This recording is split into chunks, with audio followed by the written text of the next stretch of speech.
Number 23, Jaden Renault. Number 22 for the Blackbirds, Xavier Gilladon. Number 32, Romeo Macedo. Number 12, Theo Marcia. Number 7, Thomas Goche. Wearing number 9 for the Blackbirds, Nathan Nachu. Number 44, Emerick Fournier. Wearing number 55, Loic St. Louis. Manager for the Blackbirds, Mr. Pascal Ballard, Mr. Benoit Gauthier, and Mr. Daniel Mathieu. Now, ladies and gentlemen, the host team, your Kingston Colts, starting with number 6, Declan Ashton. Wearing number 8, Robbie Carmichael. Number 21, Callum Hardy. The cleanup hitter, Charlie Hartman. Number 17, Declan Bowie. Number 7, Lucas Rogers. Number 11, Grayson Hollywood. Number 23, Lucas Valente. Number 10, Charlie Labarge. Number 3, Max Harnden. Number 44, Liam Kirkpatrick. And number 60, Casey Cunningham.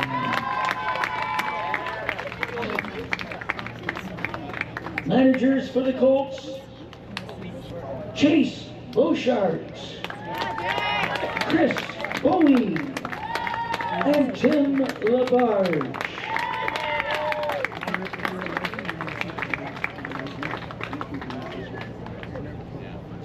Your umpires for this morning's game, the home plate umpire from Cornwall, Mr. Phil Marlowe. The first base coach from Rouen-Noranda, Quebec, Richard Moses.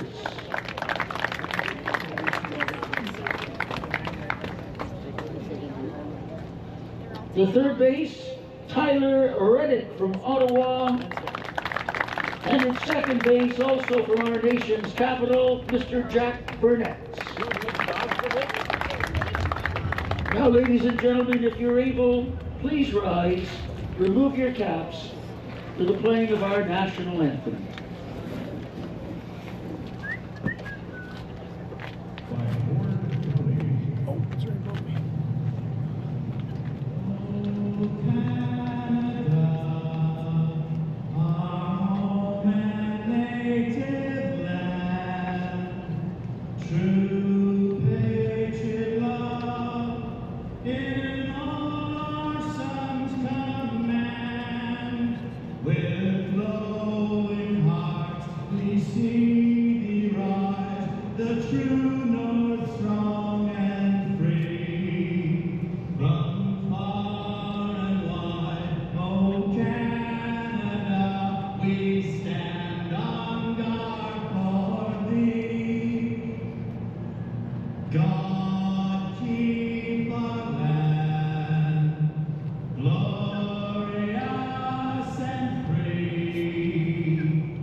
Thank you, Mr. Gord Downey.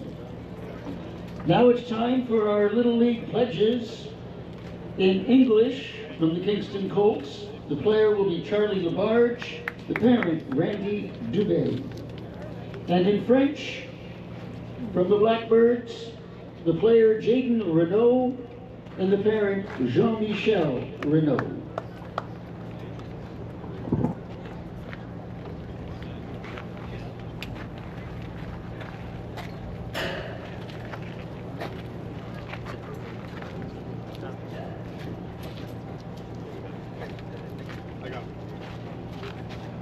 Gotcha. Yeah.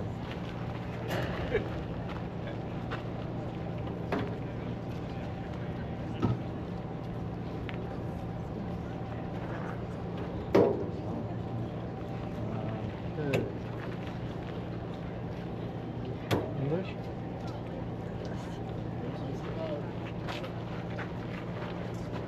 I trust in God, I love my country, and I will respect its laws. I will play it fair and strive to win, but when I lose, I will always do my best.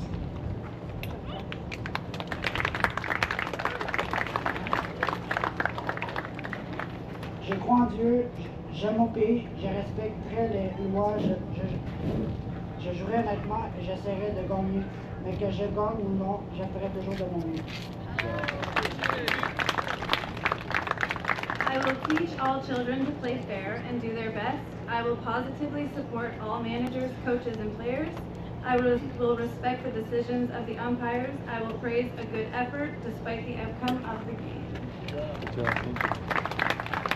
J'enseignerai à tous les enfants à jouer avec fair play et à faire de leur mieux. Je soutiendrai positivement tous les managers, entraîneurs et joueurs. Je respecterai les décisions des arbitres. Je féliciterai les efforts fournis, quel que soit le résultat du match. Great, thank you. Play ball! Oh, we'll take this. Clock.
Alright. So they painted the coach's box, but by rule it can't be behind base. So chocolate's there, so we should try and stay around.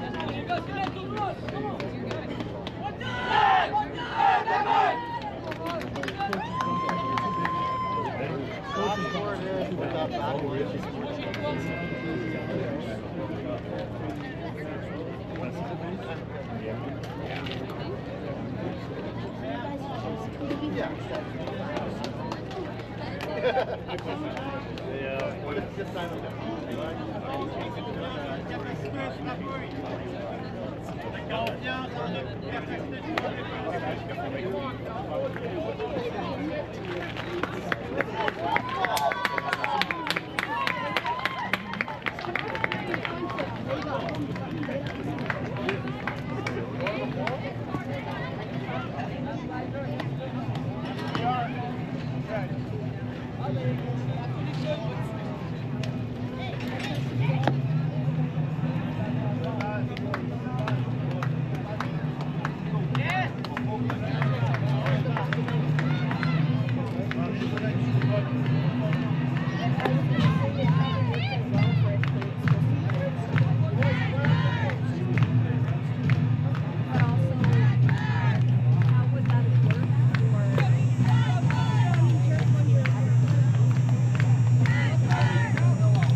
Rain, rain, go away was the saying during yesterday morning when it was downpouring in Kingston.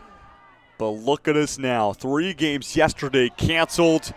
Makes a perfect blue sky sunny morning look even better. Hello, everybody. Welcome to Kingston, Ontario. My name's Jacob Ewing, joined alongside producer Rivieres Hennessy. It's our morning game between the host team, the Kingston Colts, taking on an undefeated 3-0 Trois Rivieres Blackbirds.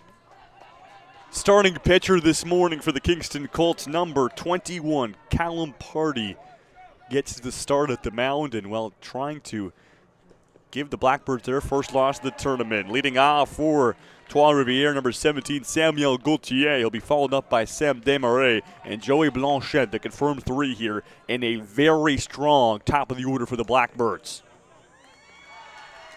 And it's a leadoff walk for Gauthier as he gets ball 4 and a trot down to first base and a leadoff base runner for the Blackbirds. And that was a common theme throughout their first 3 games as they score early. Kingston going to try to deny that here. Desmarais behind the plate as he typically is for the Blackbirds. We'll see him in the bottom of the inning in that position. And he's going to get stung with that one. And after just watching Gauthier moments ago, the first pitch to Desmarais will also result in a walk. And just like that, through the first 2 batters, there's 2 base runners on here.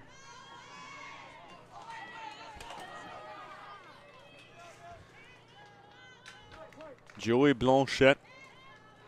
Chance here with runner in scoring position. As runner's going to third, but Blanchette will force him to go back as he fouls it to the backstop.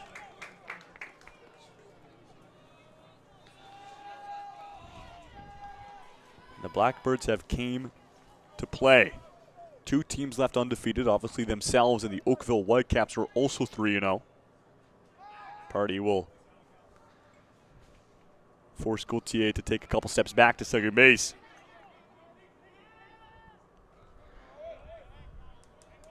As we'll see Oakville in our 2 o'clock game against the Orleans Red Sox as they look to remain undefeated as well. So our 3 games canceled yesterday. They will move to the 22nd of July. That was the Diamond and Cornwall in the morning. Ottawa West Twins and Kingston at the 2 o'clock game. And Trois Rivieres and Oakville, who we were supposed to see at 5 o'clock, that was canceled. And a successful stolen base there from Gauthier as he slides into third. It's an 0-2 lead here for Party against Blanchette. Ball in the dirt, and Valente able to keep it in front of him. So we'll restrict any runners from potentially coming home.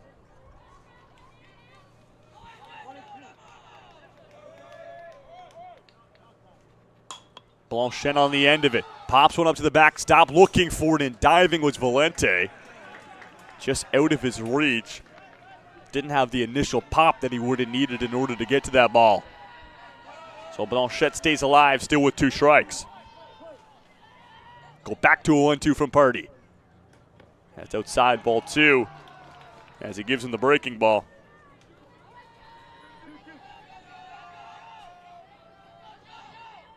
Here's the 2-2 pitch. And it's a full count. 3 balls given away of Blanchette. And we'll have a payoff pitch here. Ball 4 would mean bases loaded. Blanchette trying to do some damage. Ground ball in the glove of Party. He'll make the easy play to first, but the Blackbirds will get on the board. Samuel Gauthier, who led things off with a leadoff walk, has also got on the board for the Blackbirds. It's 1-0. So the Colts get the first out as well. But the Blackbirds trying to double down as they have a runner still at third base. Jaden Renaud, the cleanup hitter, also will start at the mound at the bottom of the inning. So the 2 starters going at it here for a battle. And Renaud holds off on that one upstairs. Now take a quick 2-0 lead.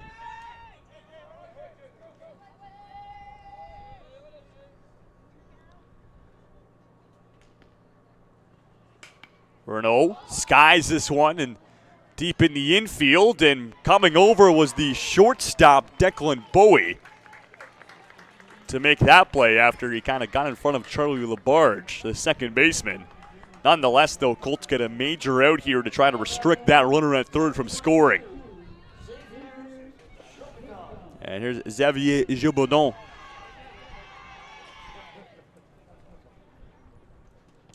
And he gets hit by the pitch. That one to the backstop, and time will be called. So Dave Murray, who thought he had the potential to make it 2-0, but due to the dead ball after the hit by pitch, won't result in anything. Runners in the corners for Romeo Nocido. Nocido, 1 out of the 3 players who has a home run in this tournament. And here in the top of the first, would love to make it the only player to have 2 home runs with 2 runners on.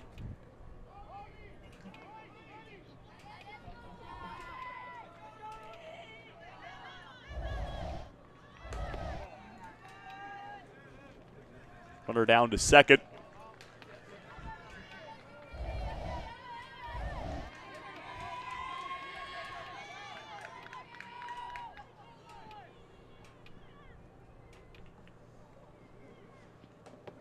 That's a strike one. As Party, the lefty, slows it down. Able to get Nocido looking. We'll split the first 2 pitches. And gets him swinging there for strike 2. As Party, who has pitched earlier in the tournament, first time starting, and the lefty trying to get out of the jam. And he will. Strike 3 on the inside. Freezes up Romeo Nocido. And the Colts will restrict it to only 1 run allowed as the Blackbirds do open it up, but they leave 2 runners stranded. And when we come back, it's the bottom of the first inning with the Colts, their first opportunity on the offense.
Bottom of the first here in Kingston as we're in the late moments of the morning before we flip to noon and call it the afternoon.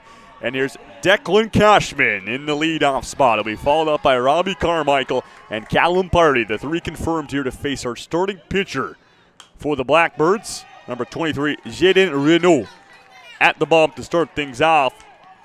And swinging his Cashman on the first pitch. He'll foul one off the first baseline for a quick strike.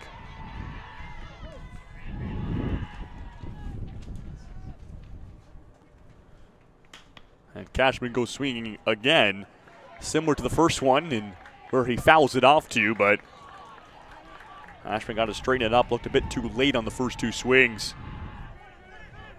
Well, it's a pretty loud Colts section as people show up here in the morning game for the host team. 0-2 upstairs for ball 1. And while on a beautiful day like this, you can't get much better for baseball conditions. And it's Sunday, so I want to come out and support the home team. Onward to the backstop. Cashman will take ball 2 and split the first 4.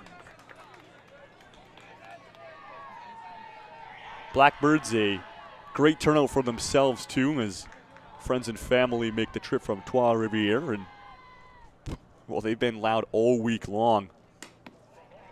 And it's ball 3 for Cashman after he fouled the first 2 pitches off.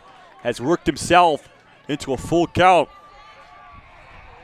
The Colts allowed a leadoff walk. We'll see if the Blackbirds will do the same. Here's the payoff from Renault. And it's ball 4 for Cashman as he gets himself 4 straight balls and gives the Colts a runner to work with. Here's Robbie Carmichael, who was fantastic in the Friday's event for the Kingston Colts. He was the starting pitcher, went deep into that game. It was also just fantastic on the offense as well. See if he can continue his consistent performance. Strike 1 on the first pitch as he'll try to take the offering.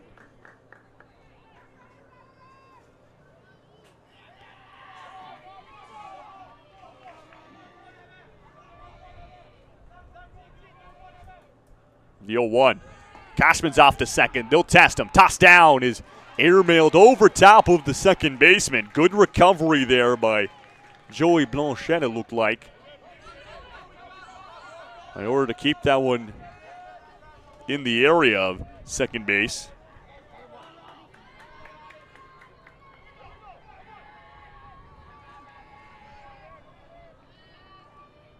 And Renault will step off and test Cashman.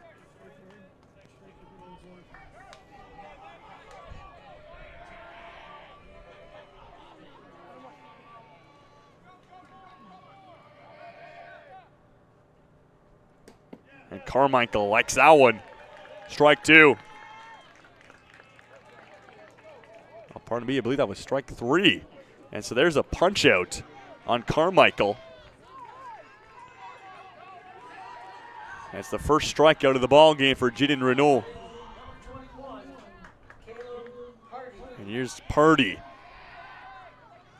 As the starting pitcher goes at it against his opposing starting pitcher. And a throw down to second. The pickoff attempt was clean, but not clean enough to face the speedy Cashman. First pitch to Purdy. And a foul of the first one back. So Purdy, who is a left-handed thrower, bats right. Interesting perspective. I mean, I myself, I'm a right-handed thrower, but I do bat left, so I guess it is the same. And a late swing there for Purdy for a second strike.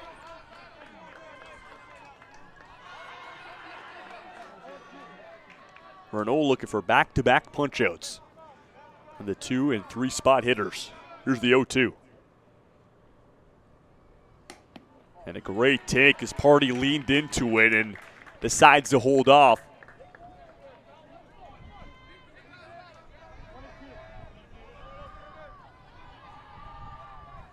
We'll go to a 1-2. Purdy up the middle. Cracks it to center field, but is perfectly on target for a Gaultier, and the double play is confirmed as Cashman got a bit too greedy down the base paths, and it's a bull of a throw from Samuel Gaultier to confirm the double play and end the first inning.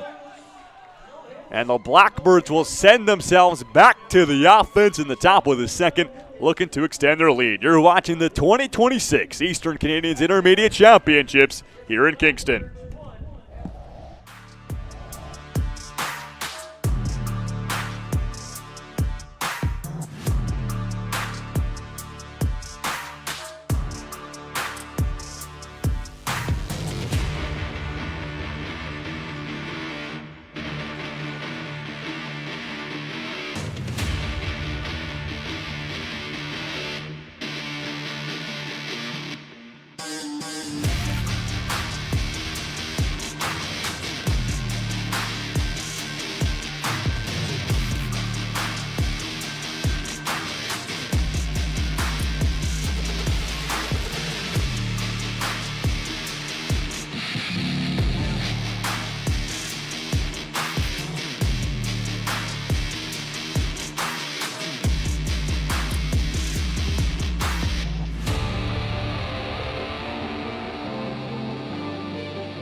top two here on a beautiful Sunday morning in Kingston. Leading things out for the Blackbirds, number 12, Dale Marcille. Be followed up by Thomas Gauthier and Nathan Mathieu, the confirmed three here in the top of the second. Blackbirds got their offense going early, scored a run, but the Colts able to get out of the jam, left the inning with 2 runners on base to get out of it. As Party will have his second inning appearance here this morning, as he whips the first one to the backstop, held on to it for just a tad too long, and slows it down and able to freeze up Marcille for strike one.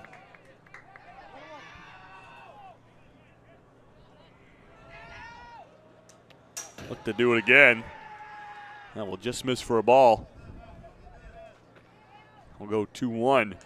Yesterday, the Diamond took a very good beating. We were here for a scheduled 9 o'clock game as we moved it 2 hours earlier to try to beat the rain, but the rain beat us. And ended up having to cancel all 3 games. As I mentioned, those will be moved to the 22nd.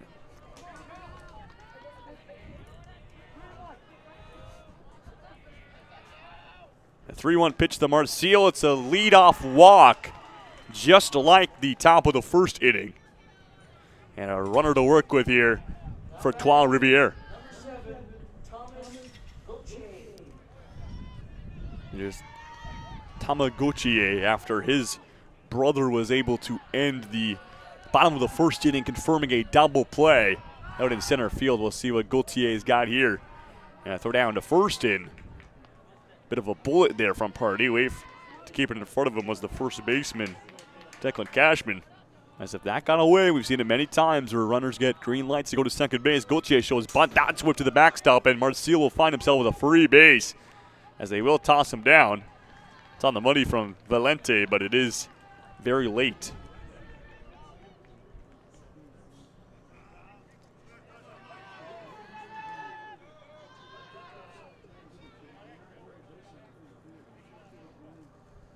Inside.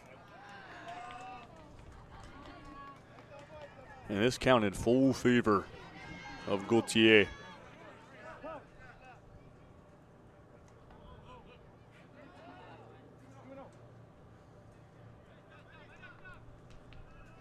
Up 2-0. Already got to battle his way back in. He's already walked 4 batters this game. That's ball 3, and there goes Marcille down the third. And again, there's no contest. Puts himself 1 quarter to the next, and a base hit away for doubling the lead here for the Blackbirds. And Party got to find a rhythm. 3-0. And he will get one back.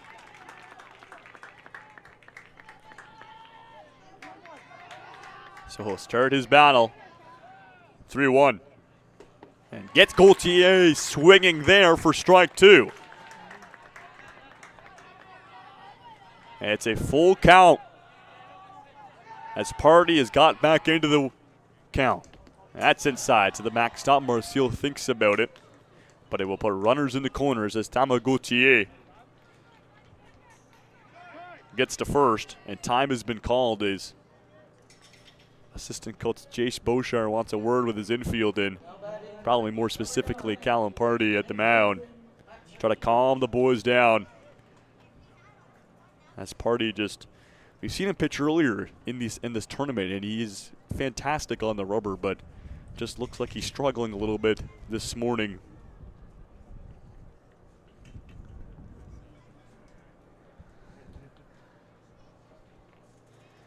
As Nathan Mathieu, the second baseman, will have his first at-bat as he approached the bottom of the order here for the Blackbirds.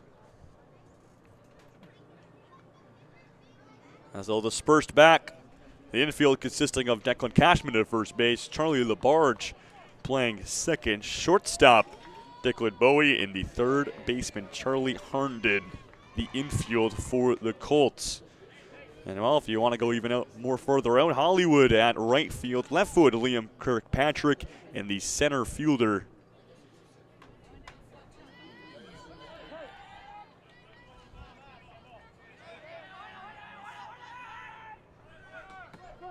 Is actually, I don't even have it written down who the center fielder is. Labarge, that's out of his glove, and there goes Marcil on home. The Colts not careful enough in the infield.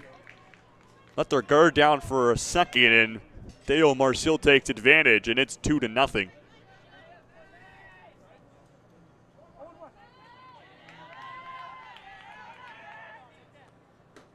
That's inside for Mathieu.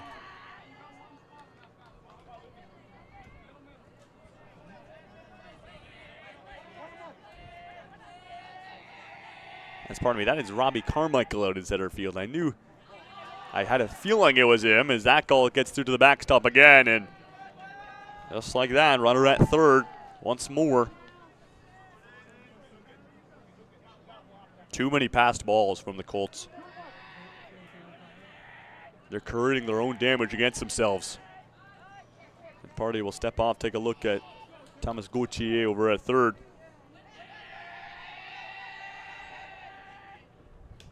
Inside, Gauthier thinks about it, will pull the trigger. The play to the plate is not there. And Thomas Gauthier makes it 3 runs for the Blackbirds. And it's 3-0. And I believe all 3 of the runs have scored off. Ball's getting past the catcher. Down the middle for Mathieu to bring us to a full count. And a huge payoff pitch here. Mathieu fouls it off to stay alive. Had to get contact, and he did.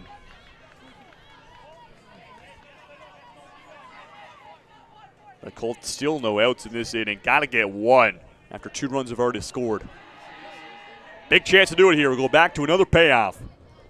It's ball 4 for Mathieu. And it's another walk on Party. That is his 3rd straight walk from Callum Party through all 3 batters he's faced. And the head coach coming out to Party now.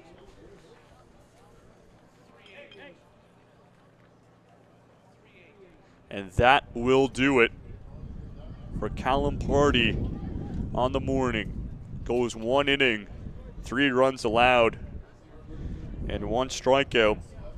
But the real nail in the coffin was 6 walks, pardon me. And more specifically here in the top of the second, walked the first 3 batters he faced. And I'll head back to the dugout and we'll have to regroup. New pitcher coming into the game, it's Max Harnden. Will take to the bump and begin his warm-up. He pitched in the Friday's contest for the Kingston Colts, where they got their first victory of the tournament.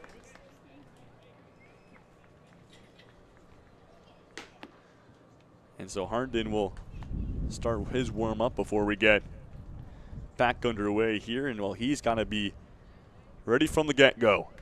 Team's already in a hole. And the Blackbirds offense already threatening some more with a new base runner in Mathieu, who we see over the first 3 games from Trois Rivieres that he is very aggressive on the base paths.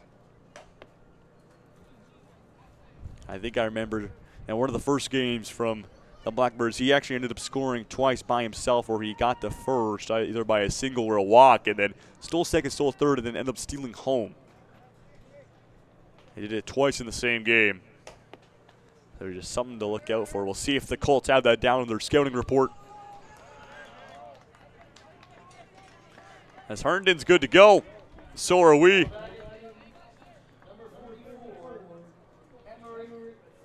And here's Emerick Fortier.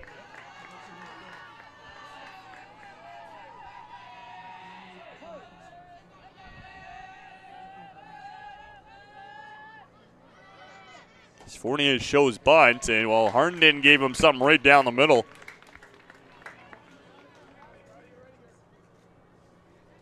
But Fournier will miss. We'll see strike 1, and as I mentioned, Mathieu now down to second. We'll see if he spots up third. 0-1. Fournier with a late slice, strike 2.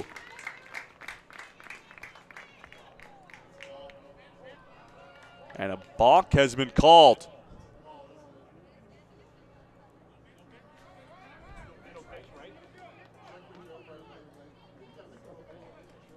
And so there will be, that last pitch won't be a strike. We're discussing if it's no pitch or if it's a ball. But either way, if Mathieu gets a free base out of it now at third,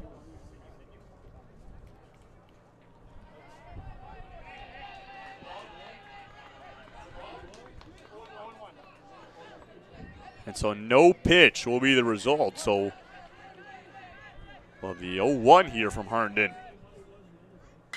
Fournier pulls this one foul, and well, we thought we had 0-2 moments ago. Now we will see it.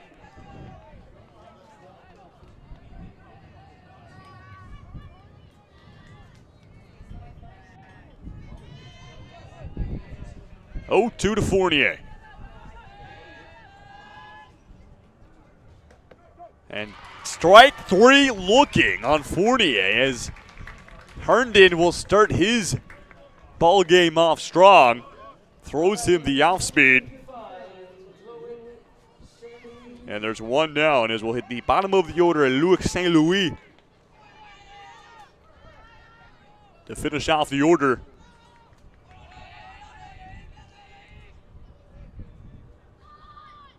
St. Louis shows bunt on the top of the bat into the backstop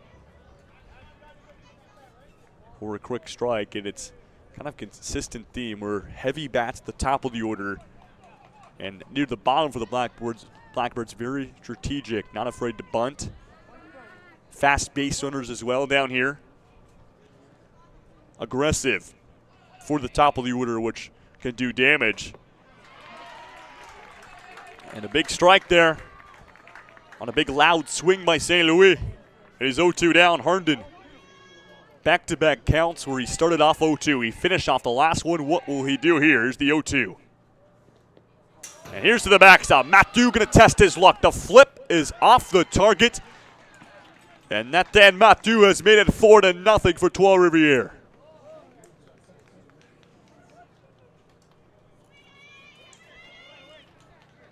And there hasn't been a single hit this inning,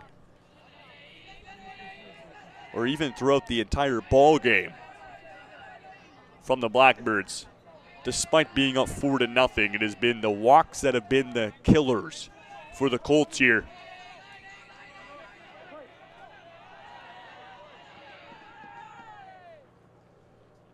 One, two. St. Louis fouls it off. And will stay where he is.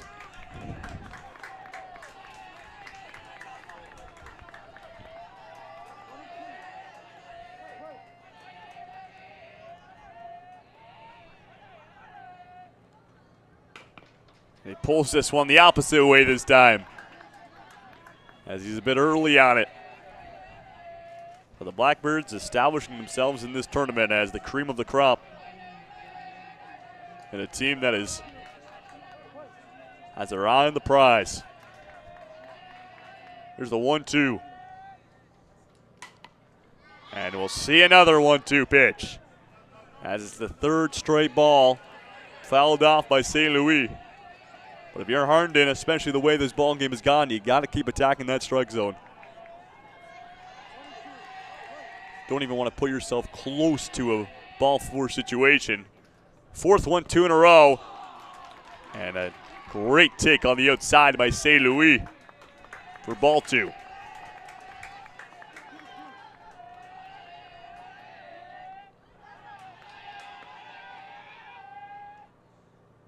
St. Louis, Chopper, Labarge will not be able to handle that one. Consistent storyline for the Colts this game. Nothing has been clean.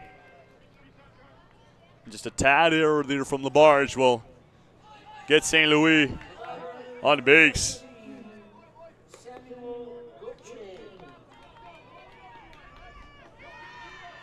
And even with that play, with an error, we'll go back to the top of the order. Still no hits, and here's Samuel Gauthier, who will walk his first time up. Runner down to second. It's a ball at the plate. Tossed down across the diamond. St. Louis moves himself to a scoring position.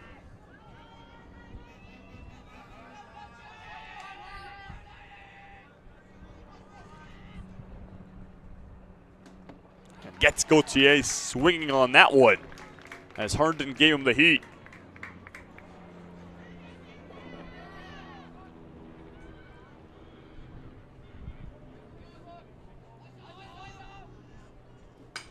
And Gauthier will get 2 strikes with that foul ball.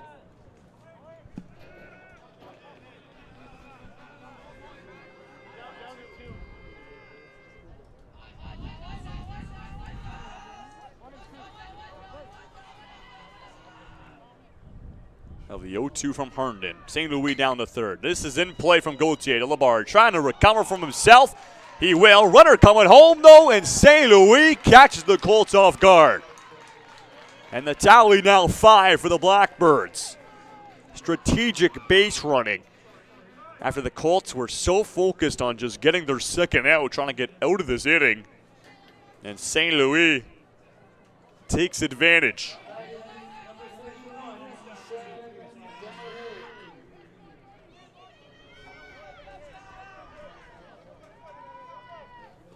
And here's Sam Desmarais, who walked his first time here. 2 outs now in the inning, and Herndon would love to find a way out of it as he blows one past Desmarais. First strike.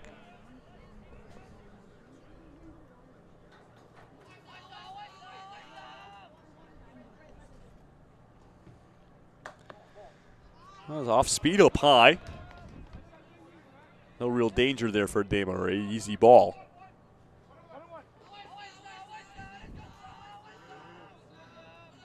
Of the 1-1.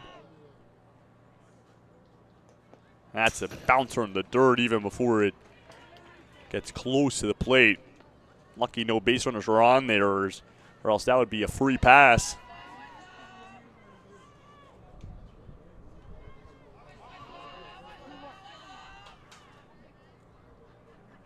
Two on the Desmarais. And he likes that offering. Up high is stroke 2. And a 2-2 pitch incoming. Herndon a chance to send his team to the offense and get out of this inning, which has not gone their way. Would do huge to try to spark something in the Colts. The 2-2. Desmarais just nicks it on the end of the bat to stay alive.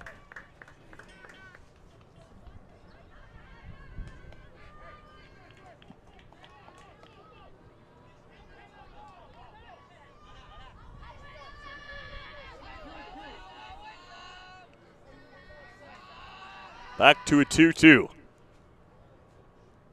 That's ball 3. Up high. And a consistent trend winning these situations that the Blackbirds tend to win them. Herndon got to put a fork in it. And they want a chance in this game. Here's the payoff. And he will win it. Strike 3. As he gets Desmarais swinging. And the head coach, some words of encouragement for Herndon as he leads the team to the dugout. And that will do it for the top of the second. The Blackbirds add 4th to their tally. It's now 5-0 when we come back. The Colts still searching to get on the board. We'll see if they can do so when we return.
Bottom of the second. After the Blackbirds retired the side in order last time on the defensive side of the ball, as Jaden Renault was on his game. It's Charlie Herndon who will lead things off for the Colts inside. It was a leadoff walk for Cashman to actually start the inning.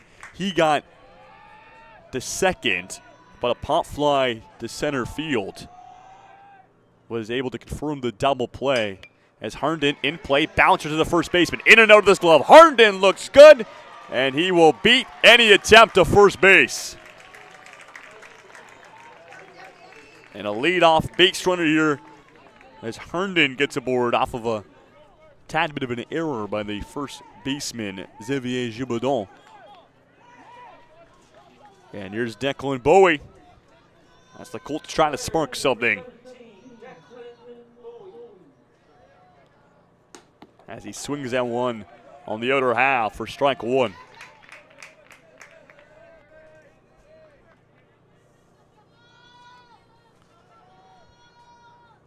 Here's the 0-1. That's outside for ball one. Currently playing shortstop this afternoon, a nimble, fast reaction time player. 1-1. In play, Bowie trying to drop it down in no man's land. It will go. And it's a single for Declan Bowie. Moves runner to scoring position. And that's the way the inning needed to start it for the Colts. And here's Lucas Rogers to try to continue the trend.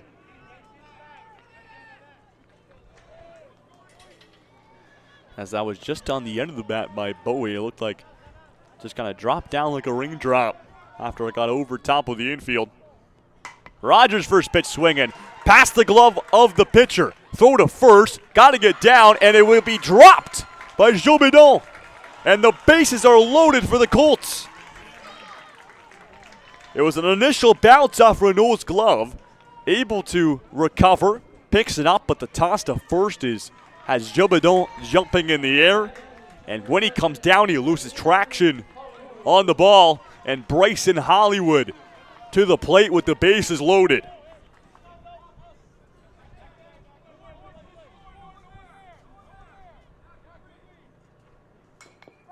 And he swings on the first one. Fouls it back. Looked a bit hesitant there on the slice, too.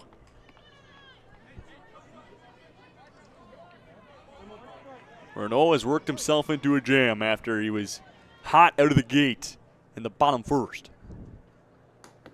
That's a strike on the outside for strike two.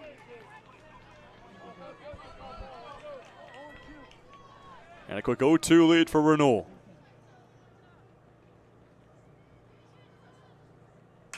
Hollywood skies this one to right center field, and it will split the outfielders. 1-1 will score. It's a long hit RBI single for Bryson Hollywood, and the Colts have their first run of the game.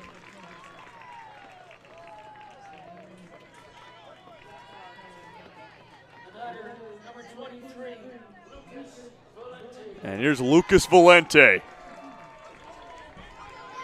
The only player in this tournament who has hit a home run who does not play for Trois Rivieres. And in a bases-loaded situation, he represents the tying run.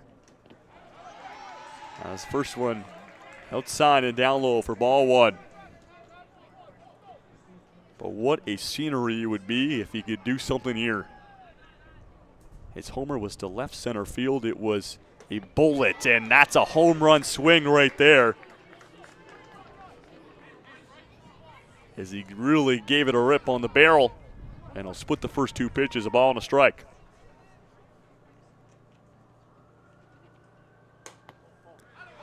And gets the call there. As patient as Valente.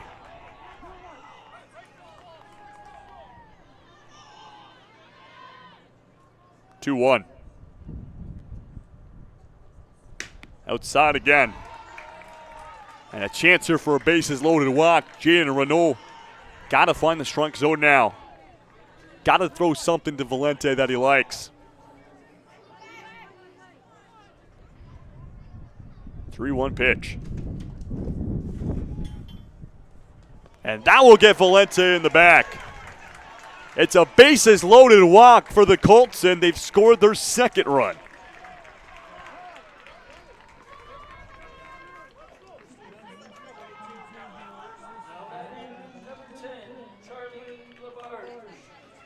And the head coach of the Blackbirds going to have a word with young Jaden Renault, as the infield will join him, and a new pitcher warming up in the bullpen, as well as Romeo Nocido, will begin a warm up, and we've seen him multiple times at the mound this tournament. Looking to make his third appearance. Charlie Labarge will have his first at-bat with the bases loaded.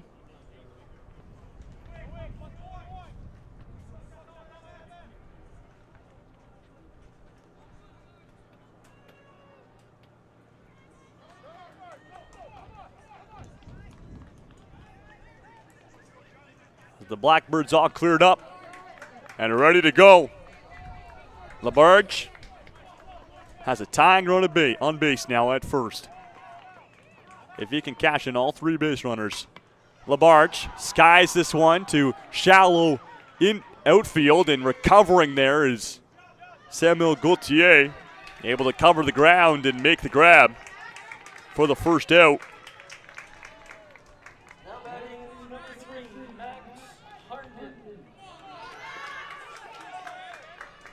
There's Max Herndon.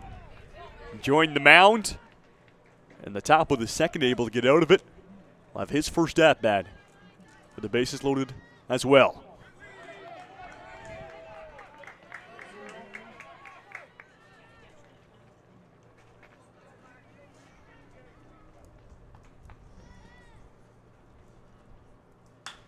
Herndon cracks this one to right field. It's going back, and the catch is made. Runner will tag up and come home, and it's so deep from Herndon that it's an easy slide for Lucas Rogers. And the Colts have clawed their way back into this one. Now only 2 runs separating these two teams.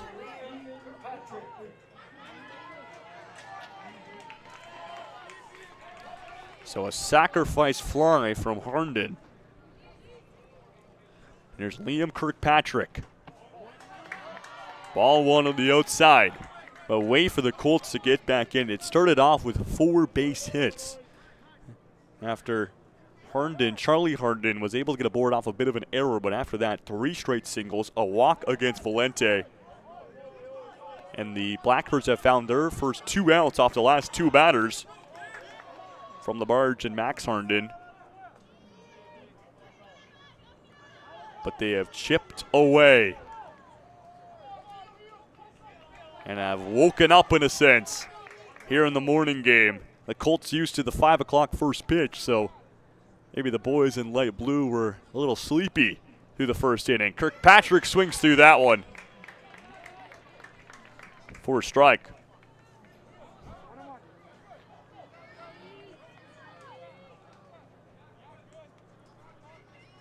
Here's the 1-1. Kirkpatrick pulls this one to the first baseman, takes an awkward bounce, but Jobadon will be able to confirm out number 3 as 2 runners left stranded, but the Colts are alive. It's 2 runs separating the 2, and when we come back, the Blackbirds will have a chance to extend their lead as we head to the top of the 3rd.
Top of the third as we join you back here in Kingston. Leading things off for Trois Rivieres, number 21, Joey Blanchette, will be followed up by Jaden Renault and Xavier Gilbadon. The three here for the guys in black and white pinstripes. Max Herndon back on the bump for his second consecutive inning after he came in relief for Callum Party, who was not having a very strong game through an inning. So Herndon has kind of stabilized things at the mound. Blanchette 0 for 1 with a ground ball to the pitcher last time he was here. Throws the breaking ball, doesn't get the call.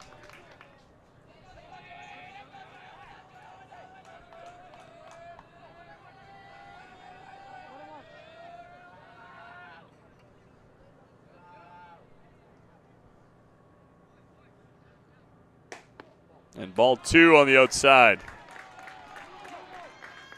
As Herndon with that very high launch angle. Almost Trey Savage-like. As he throws it right beside his ear. Blanchette swings that one on the outer half for strike 2. Will bring the count to 2's going both ways. A chance for a potential lead-off strikeout here from Herndon. Blanchette got a battle. Here's the 2-2. Gives him the off speed and bring us to a full count.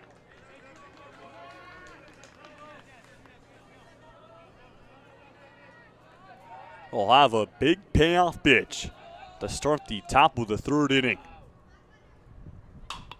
And Blanchette got a hold of it, but just fouls it off the left field line. That could have done some damage if he was a tad bit earlier.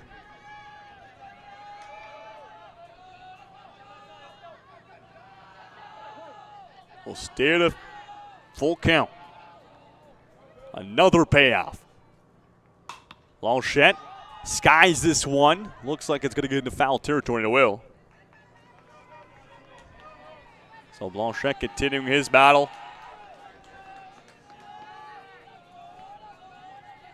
Really good job of making contact when the ball is placed anywhere near the strike zone. Can he do it again?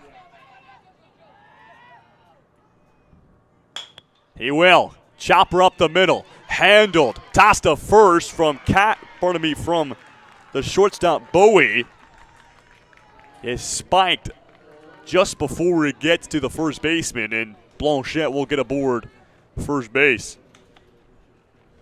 After there was initial nice play there from Bowie on the scoop, just a missed throw, and it's been little things like that that have been hurting the Colts. And there's Jaden Renault, the pitcher. Runner going down to second. Renault will see the first pitch, and Blanchette with a successful steal moves himself now to his scoring position.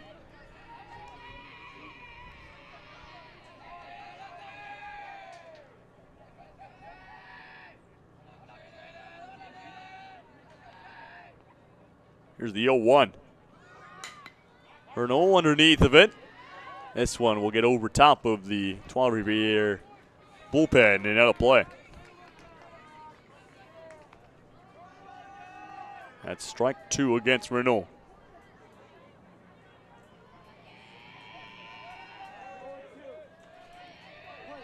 Herndon searching for a strikeout. The 0-2. And he has all of his balls to use here, so he'll use one there as he tosses one away.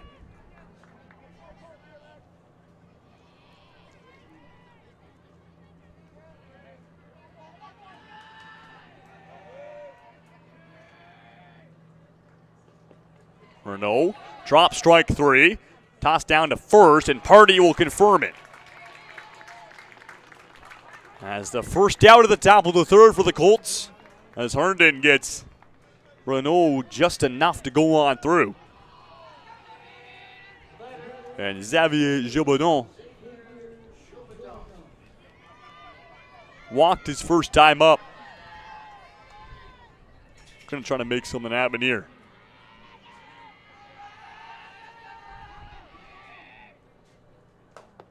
And takes the first pitch as well. Doesn't even flinch, just upstairs for ball 1.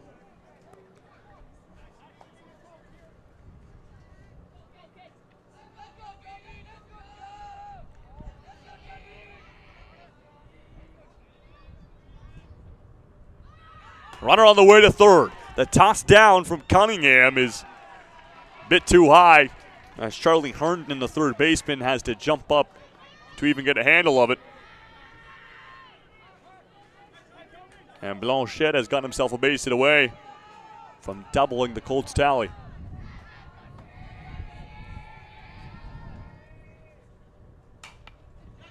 And fouled away by Jovedon.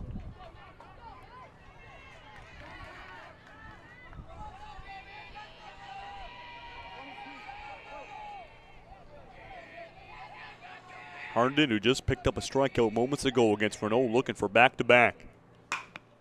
In play from Jovedon. Bowie handles this one, and that throw is different from the one we saw a couple batters ago. Able to get it on the dot for out number 2, but a run will score for the Blackbirds as Joey Blanchette comes around, and it's 6-3 for Trois Rivieres.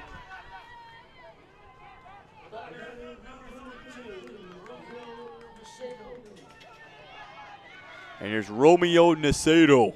0 for 1, struck out his last time he was here. And this Nicedo will see the breaking ball through,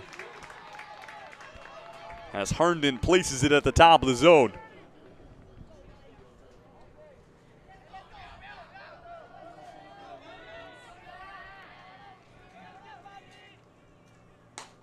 That's ball 1.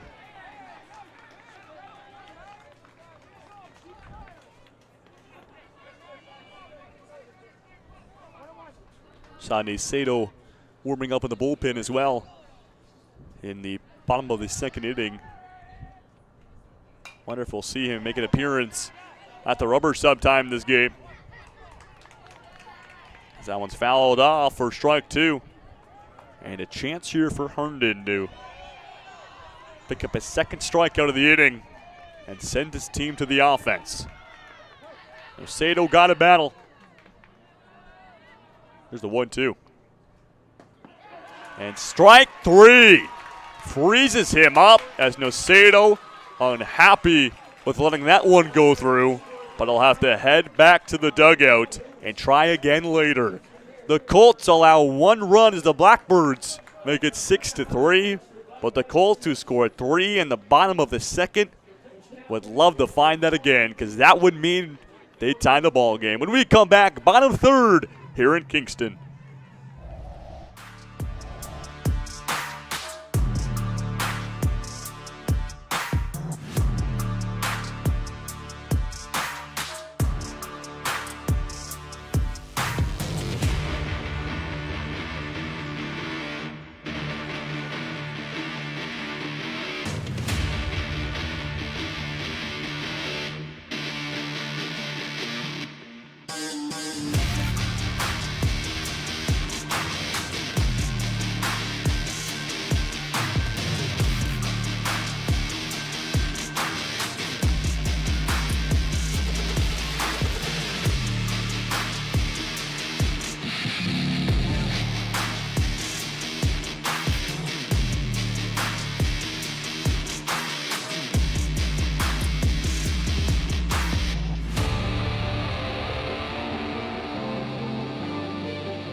Bottom of the third inning here at Cricket Field, and it's the bottom of the order leading things off for the Kingston Colts. Casey Cunningham will be followed up by Cashman and Carmichael. For the Colts, and well, would love to have a similar inning to they had in the bottom of the second. As Jeter Renault back on the bump for a third consecutive inning. As mentioned, Nicedo, we saw him warming up in the bullpen, but maybe a bit precautionary after Renault had the bases loaded and kind of struggled a little bit in that bottom 2, but looks to be back in performance mode as that one's thrown very close inside to Cunningham. as I think he may be disappointed in himself. I think he wanted to take it, but just his human instinct to get out of the way of a baseball coming right at you. Here's the 2-1. Cunningham. This one down the left field line and able to make the grab is the Blackbirds, as that's Dale Marcil underneath of it. And there's one down. And there's Declan Cashman, walked his first time here.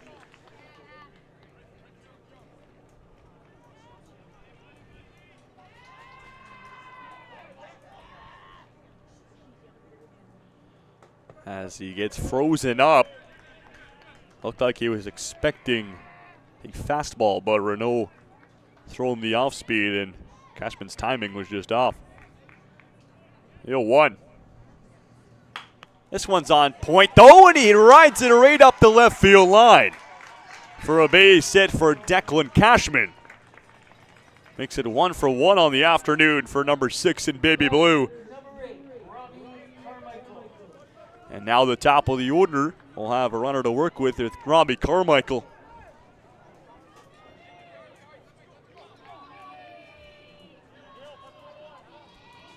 0-for-1 with a strikeout earlier in the game. As he swings that one way outside, sweeping pitch there from Renault. Able to get him to pull the trigger.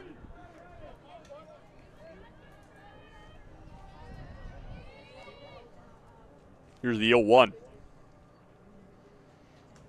And again, another one with a bit of movement on it. Carmichael's liked both of them, but Renault has got 2 strikes against him on both those pitches. We'll see if he'll go third time's the charm, the 0-2. Got him! Strike 3 swinging from Carmichael. And Jaden Renault picks up a punch out in the second out of the inning. There's Callum Party, 0-for-1 with a pop-up to, or fly ball rather, to center field. Pitched 1 inning, was the starter for the Colts, but just would like that one back. Party pulls this one through the infield as it skips on past the diving attempt of Dale Marcil, and there's 2 on for the Colts.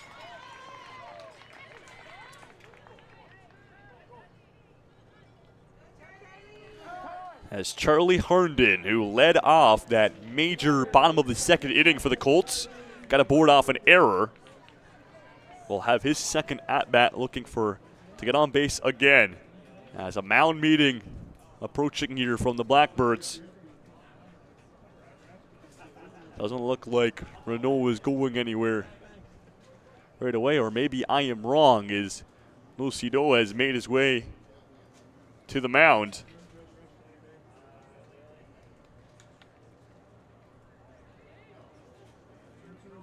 And the answer is no. Jaden Renault will remain in the game.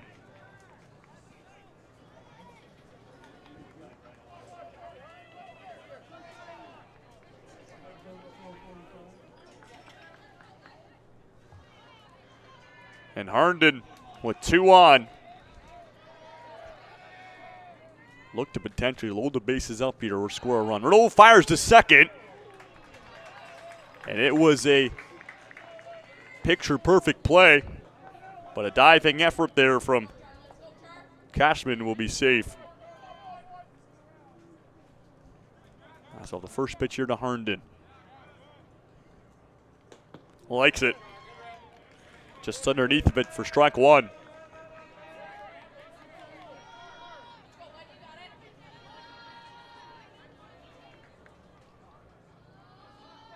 Of the 0-1. Herndon lifts this one up deep in the infield, and Nocido has to make a basket catch in order to get out number 3. It was questionable for a while, but he gets praise from his teammates for getting out of that one, as it could have been a blooper and bases loaded for the Colts, but instead it is more offense for the Blackbirds, as they'll send us to a top of the 4th inning here in Kingston when we return.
top of the fours as we're through 3 innings here in Kingston, and leading things off is Dale Marcille at a walk his first time he was up, and well, the Blackbirds have scored a run in every single inning.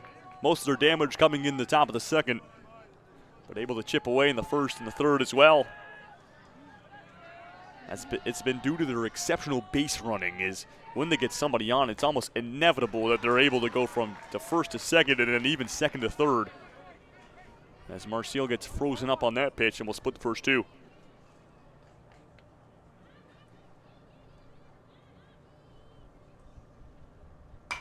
Marcille chopper to the shortstop, and Bowie will make the play on the money. After Bowie messed up in routine play earlier in the game, he's made back-to-back clean ones, and there's 1 down.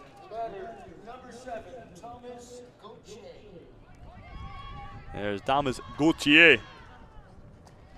Walked his last time he was up. He ended up scoring off of that walk as well.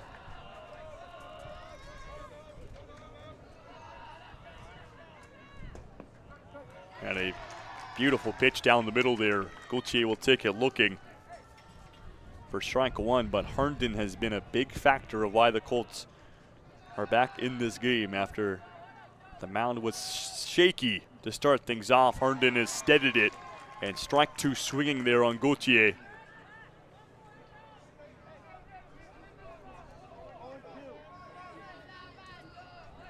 Chance to retire the first 2 batters in order.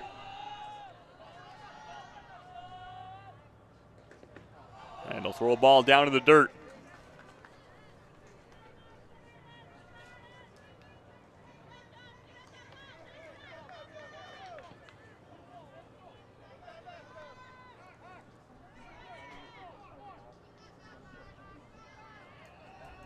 As we go back to a 1-2 here. Gauthier very close to the plate in the box. Takes that one on the outside. The call could have went either way. You can see there his tiptoes are basically outside the box. Likes to be nice and close to the plate. Wants time, won't be given. And it's ball 3, and it's a full count here. I've seen this a couple of times this game where the pitcher goes up 0-2 and gives up 3 straight balls. It's always a hard one to swallow when you start up 0-2 and you go down with 4 straight. Herndon trying to avoid that, and he won't be able to. It's ball 4. After the count was once in his full possession, Gauthier would work it for his second walk of the game and a base runner here for the Blackbirds. And Nathan Macdu.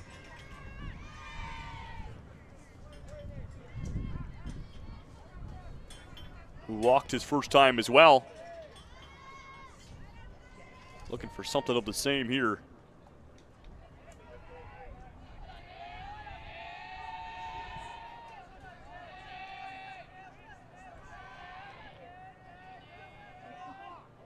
And a balk has been called by the third base umpire, as he saw something that made him pull the trigger on Herndon. So there'll be no pitch to the plate and a free base for Gauthier. There's a new pitcher warming up at the bullpen as well for the Colts. It's Bryson Hollywood, as he'll look to potentially come to relief for Max Herndon at some point in this game.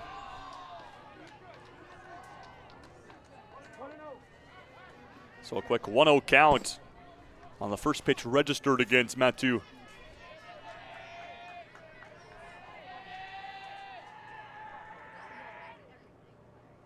Down the middle, back to the mound. Herndon reacts, play to first, got him. Gauthier will be able to extend a base. And the throw to third is off the mark, and Gauthier will score. Gotta be cleaner if you're the Colts. That's a free run given away, and the Blackbirds will say thank you very much. It's 7-3.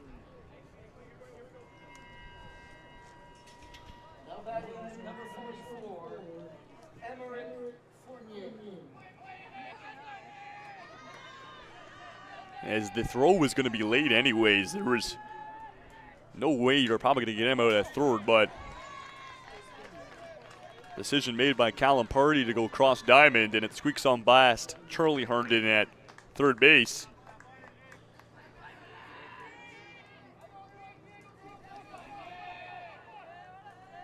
And the wild fact of the ball game is there hasn't been a single hit for Trois Rivieres. Despite them scoring 7 runs, yes, you're hearing me right, not a single hit through the entire order. So the Colts are technically on a no-hitter watch right now combined, but they're down by 4. Crazy to think about, but just this is how the situation of the game has been. So many walks. Runners have been able to get extra bases off of stealing, balls getting to the backstop, or even errors being thrown around the infield. The mistakes of the Colts has come back to bite them 7 times now. And Fournier, strike 3 as he goes on through. And Herndon and the Colts will get out of it. Only 1 run allowed, but they're down by 4. And when we come back in the bottom of the 4th inning, the Colts looking for some offense.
Declan Bowie in the leadoff spot on a sunny Sunday afternoon here in Kingston in the bottom of the 4th inning.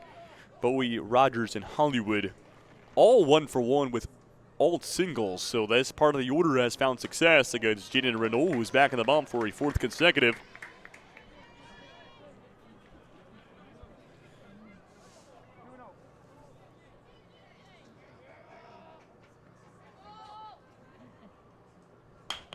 Bowie in play, dies on down. Nocido first one to it, and Nocido will make an easy play as he runs it out to first base, and there's 1 down.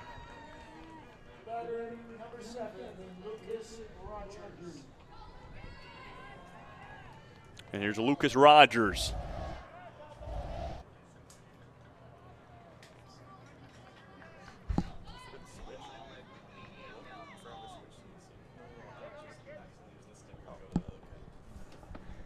And swings on the first pitch as Renault gives him the off speed for strike 1.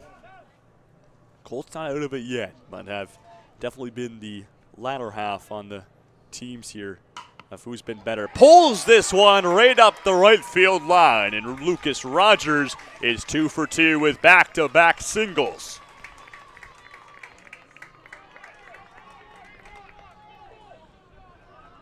And he perfectly pulled that one. Used his body, torque, transitioned, and hits it on past Nocido, who was a bit off the first base. And time has been called. 51 pitches for Jaden Renault.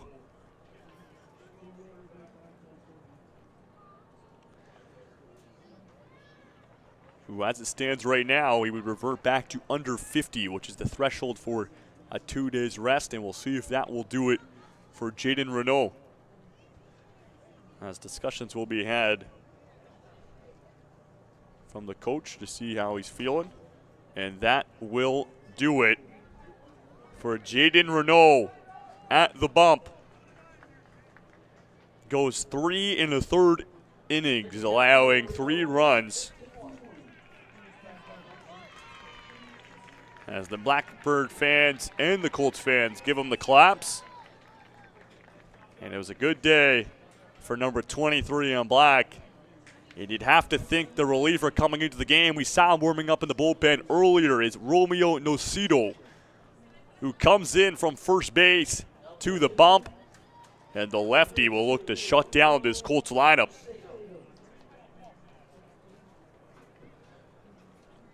As we've seen Romeo multiple times in this tournament, he was the starter back on day 1 against the Rivieres. And they came into relief, I believe, in their most recent game on Friday.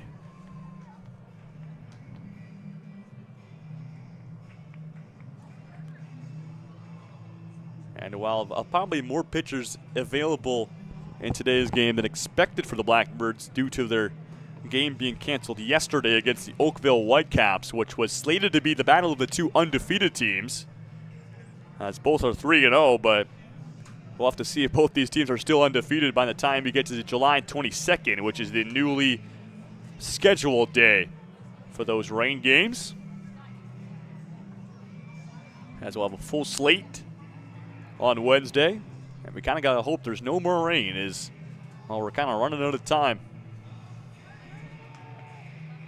for everything,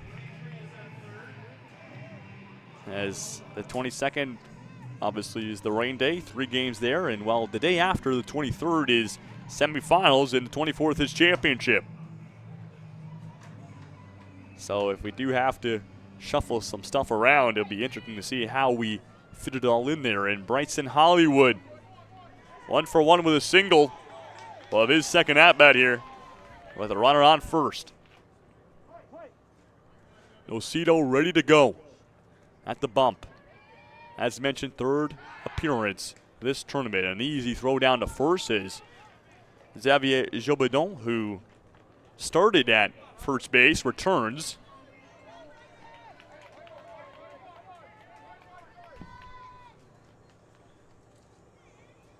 And they'll test him again, as Lucas Rogers not even that aggressive on the leadoff, but just sending him a message on the first 2. And while being a lefty, Nocido, he gets a perfect look down at first base as well. First pitch, Hollywood waits on it, flies this one to center field, and it's an easy play for Samuel Gauthier for out number 2.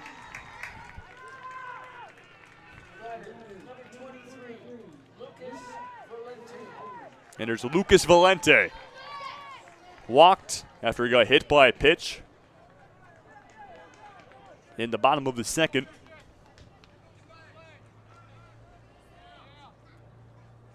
But Nocido, 1 pitch, 1 out. Looking to make it clean, and a perfect pitch on the outside corner for strike 1.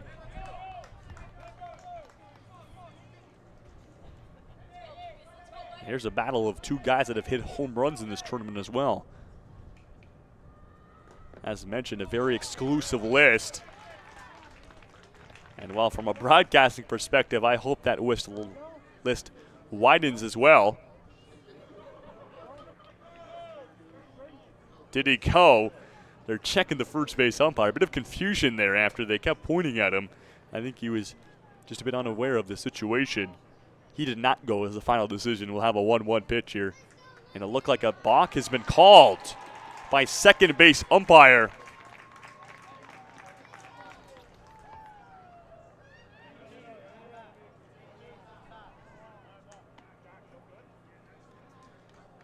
Pardon me, it looks like I'm mistaken. After runner looked like he had a free base. Went down to second, and that was Lucas Rogers, and he gets pulled right back to first. Not too sure what was going on, but nonetheless, it's a pitch to Valente. Swings that one on the inside for strike two as he had a bit more of a golf swing on that one. Chance for Nocido to pick up his first strikeout and send his team to the offense. And he'll stay alive as he fouls one back to the camera. Unfortunately, knocks off our perfect view.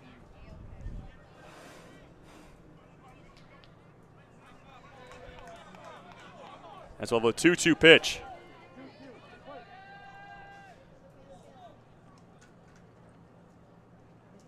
Valente, deep left field. It is gone! Lucas Valente, the exclusive list of guys who have hit 2 home runs, and he's the only name on it. As he smashes one to left field for a 2-run shot, and it's 7-5 for the Colts. Or for the Blackbirds, pardon me.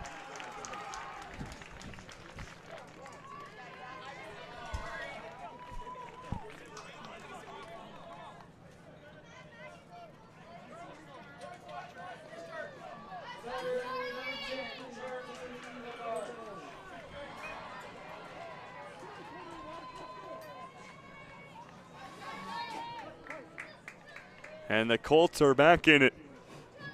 2 runs now, and Charlie Labarge.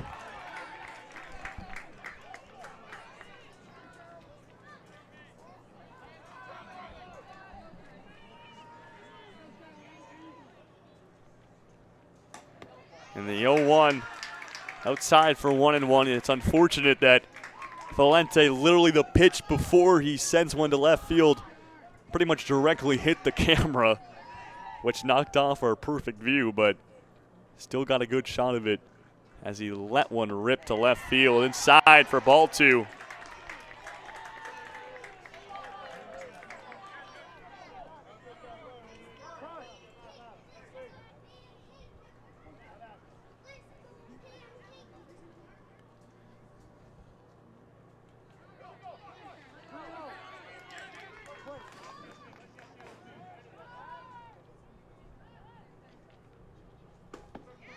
And strike 2 on the barge.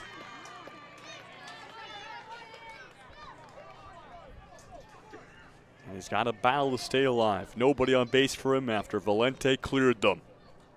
2-2. Inside, ball 3. And make that ball 4 even better for the Colts. Works a walk.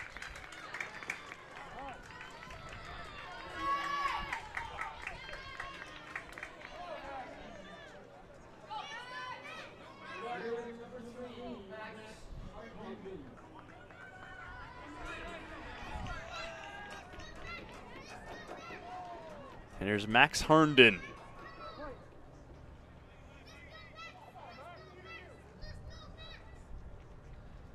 Herndon up the middle. That one's going to get Nocido in the back, able to recover. And the drop play to first base will allow Herndon to get to first. Charlie will go to third as he dropped the ball at first base. Joe Bidon unable to hang on to it. And it's runners now in the corners for the Colts, tying run at first base.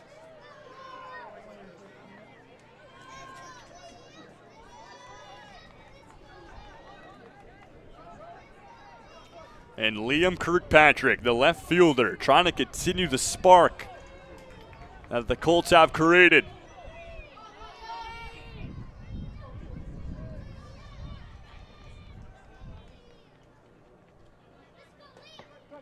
And strike 1 looking.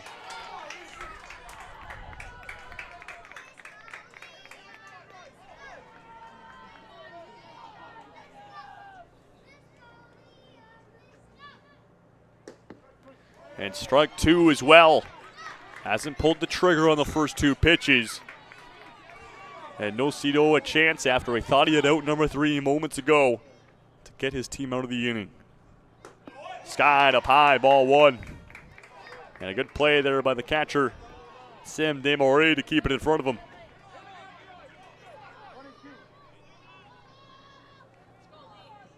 Here's the 1-2. And he fouls it back. And you could feel the energy that the Colts had before compared to after shift. Very positive here as the host team fans also very much so more into it. The 1-2 again. And it's ball 2 on the inside.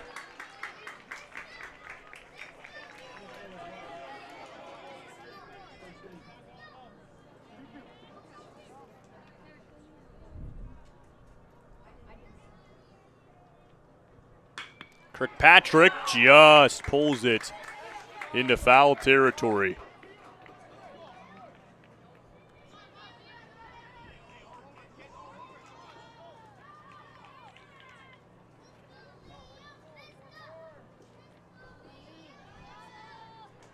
So we'll stay alive with 2 strikes. Kirkpatrick has done a great job of fouling off pitches that were close.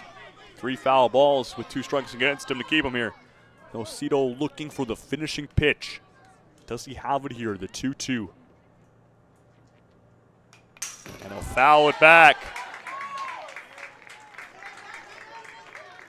A heavy one to the backstop as producer Rise Hennessy's heart skips a beat as his wish comes true as the camera stays stable. Go back to a 2-2. Kirkpatrick chopper up the first base line, and it is foul. Who could have expected anything else? As Kirkpatrick will see like a 5th 2-2 pitch in a row. As he's done a fantastic job getting a piece of everything. Back to a 2-2 from Nocito. And he'll get ball 3, and if he works a walk, that will be phenomenal game sense from Kirkpatrick.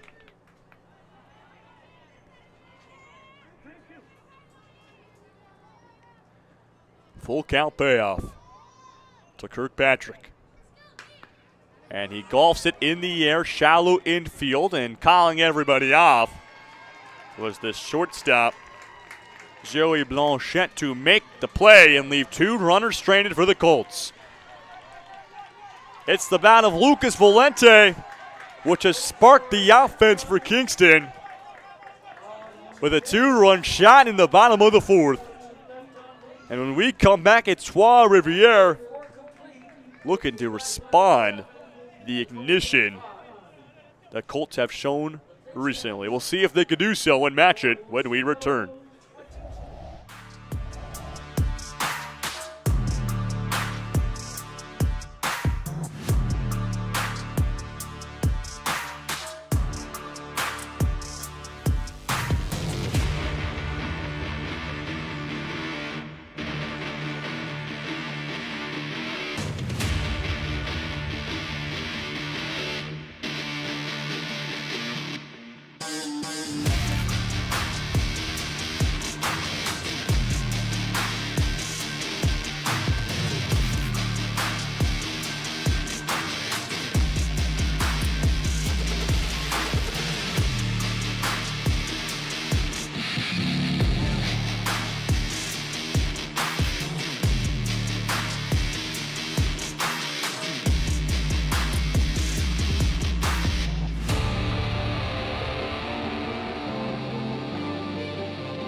Top of the 5th here back at Cricket Field in Kingston, Ontario. And it's Louis St. Louis, the bottom of the order for the Blackbirds, leading things off. He has got a board in his first time up off an error by the second baseman. I believe, if my memory serves me correct, it was a ball that split the wickets of Charlie LaBarge. And he fouls the first pitch back for a strike by St. Louis, a fast kid. And if he's able to get a board here, it would give, well, put some speed on the bases for top of the order, which we know has some power. Storyline we're still following in this game is, despite the score being 7-5, there is no hits from Trois Rivieres. Yes, you heard me right. No hits so far from the Blackbirds, yet scored 7 runs. It's been a lot of walks, and that's how they scored all their offense. Strike 2 as Max Herndon back on the bump for his 4th consecutive inning. And so we'll keep an eye on that. St. Louis looking for the first hit. As crazy as it sounds. Fouls that one off for strike 2. Or, pardon me, remains at his second strike.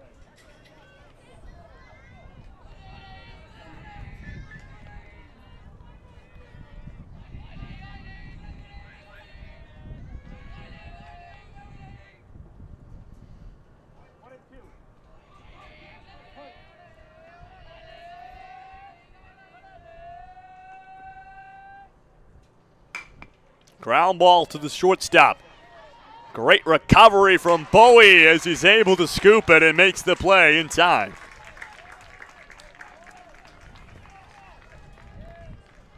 Had to be quick on his feet, and he was. As we'll go back to the top of the order for Samuel Gauthier.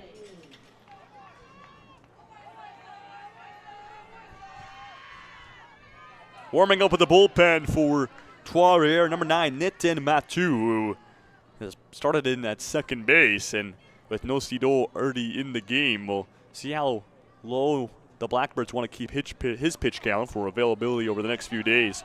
And we'll see if Mathieu makes an appearance in the bottom of the 5th when we get there.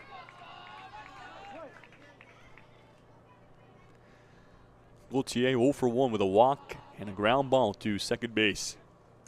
Reaches for that one for a strike.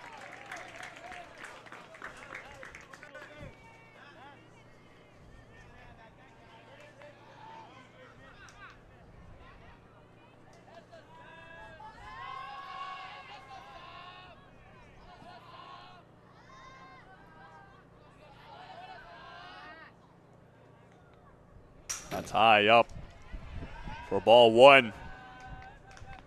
Gets away from Herndon, and with that big sweeping arm angle, wouldn't be hard to do if you let go of it too early. It's like a catapult. You can see there, it just launches over top of Cunningham behind the plate.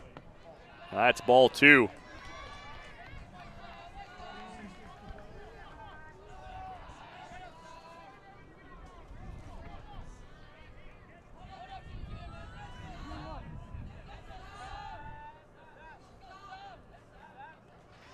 Two-one from Herndon. Gauthier skies this one in the infield. Multiple coming in to make the play. Who's going to make it? And it is caught. Or maybe not. I think it dropped on down in between a couple. Party was able to recover it right away, but just another mistake there from the Colts. And well, continues the trend of errors as all of the infielders came in to make it. Somebody needs to step up and make the play. And Gauthier now aboard first base. As that ball dropped down so fast, I thought it was a catch. It looked like Party had it in his glove, but no. Desmarais ends the drought of hits as he gets himself a single to left field. And the speedy Samuel Gauthier makes it runners in the corners. He gets all the way around to third.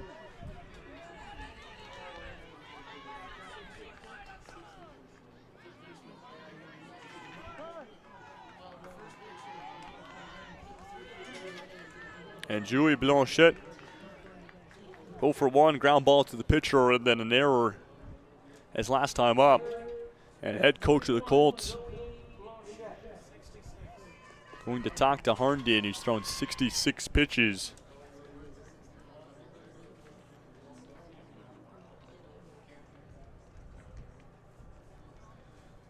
And we'll see what type of discussion this is, if it's to calm everybody down and keep them in the game, or if it's the finisher.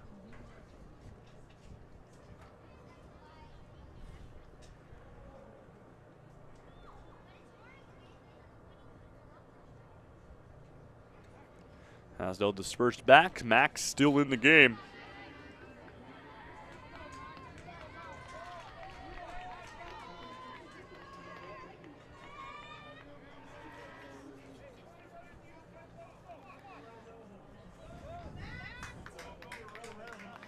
And well, Max Herndon remains in the game, and it's Charlie Herndon who is taking some warm-up arm stretches, who potentially might come into relief. That's Charlie Herndon, his brother.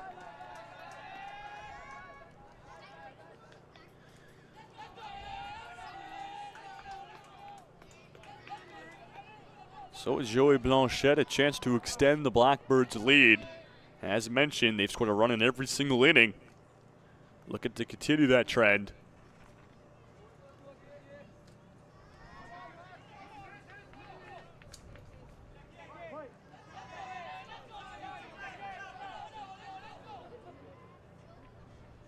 Blanchette showing bunt. Backs away, takes a strike in.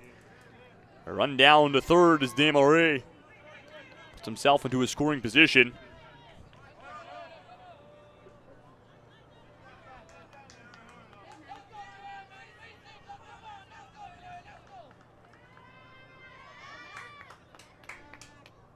Here's the 0-1. Thrown away, ball one. Splits the first two, and we've seen how dangerous this top of the order could be in the first 3 games from the Blackbirds, and only 1 hit combined for the entirety of the order, but they can spark up at any time. Is this the time where they awaken? 1-1. He likes that one, strike 2. As Herndon gives him the heat at the bottom of the zone.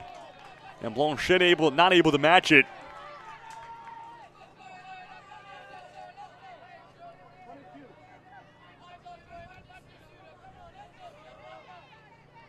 The 1-2 pitch. That's ball 2 up high. And when Herndon misses, that seems to be the typical situation. High above the zone.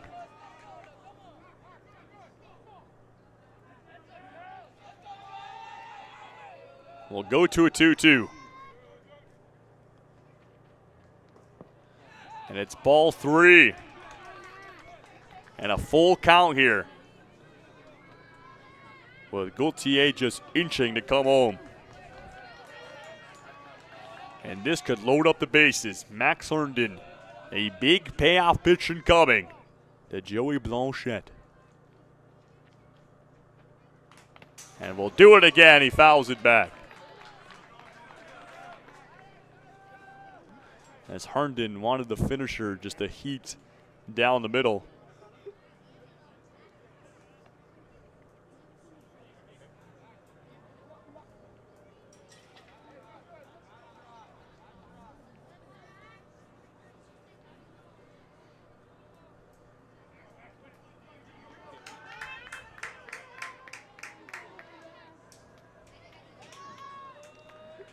As cleans the plate. We'll get back underway to another payoff from Herndon. Got him! Strike 3. As he gives him one he can hit, but he's a bit too late as Blanchette doesn't pull the trigger. And Max Herndon wins the full count. And there's Jaden Renault, 0 for 2. A strikeout his last time he was here. First time up, a pop-up to the shortstop. 2 in scoring position. The Colts trying to get out of the jam. But it's the cleanup hitter, Renault, trying to add to their lead. Flies this one to center field. Back towards the track, and it is gone! Jaden Renault, a 3-run shot to center field. As that one caught air and rode all the way back to 25 feet. Goodbye. And the Blackbirds hit triple digits and reestablish their lead.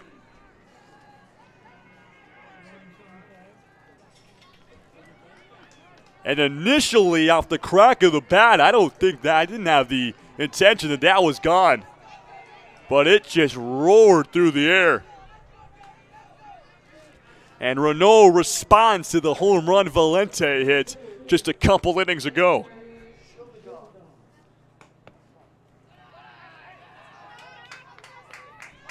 And the top of the order has been waiting for that spark and that jump all game long, and they finally got it. And Xavier Gibadon will have to follow that up 0 for 1 with had himself an RBI on the ground ball to the shortstop. And Cunningham will go talk to Herndon, who obviously in a bit of a sticky situation after giving up that 3-run bomb.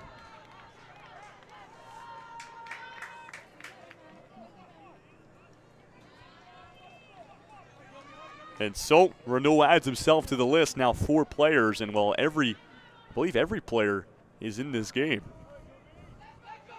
as it's 3 from the Blackbirds and Valente, who's on the 2-run bomb list.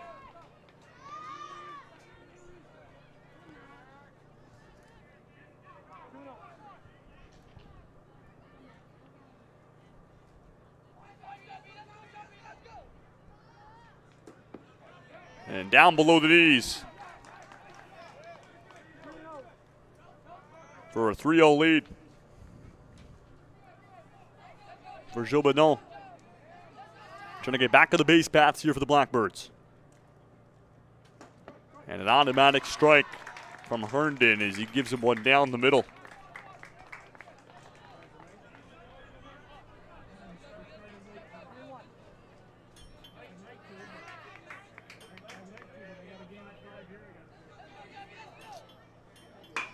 And Gilbadon belts one up the middle for a base hit.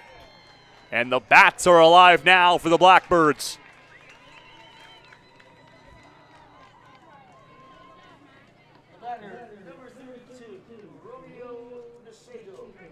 And Romeo Nocedo heads to the plate with a runner on.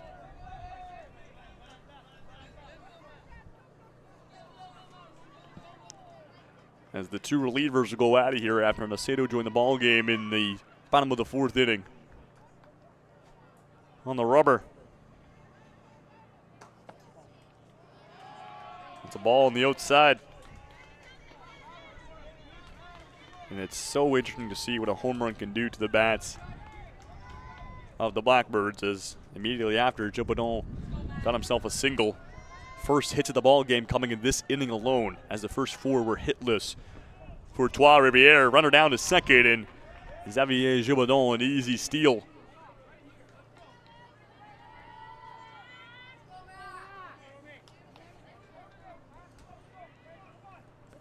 And a quick 2-0 lead for Nocedo.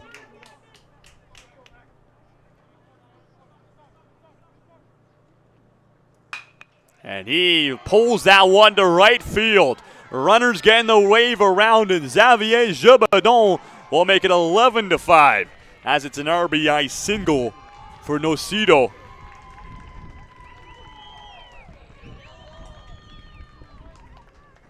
And things continue in the positive direction for Trois Rivieres, as time will be called. And you think that might do it for Herndon on the bump, 82 pitches. And it will be confirmed. Max Herndon, after joining the game in just the top of the 2nd, goes 3 2/3. And it's Charlie Labarge who will come into relief, as he'll start his warm-up. Before we get back underway, we saw Labarge come into relief situation, one of the Colts' most recent games. But with a 6-run ball game now, as the Blackbirds have opened it back up, Labarge is going to be on his game from the get-go. And there it's 1 runner at second. Does get 2 outs, though. Only 1 out needed to do. Find a way to the bottom of the 5th. After the Colts, who were just starting to get some steam as the game went on, the Blackbirds have kind of killed all the momentum that they were building.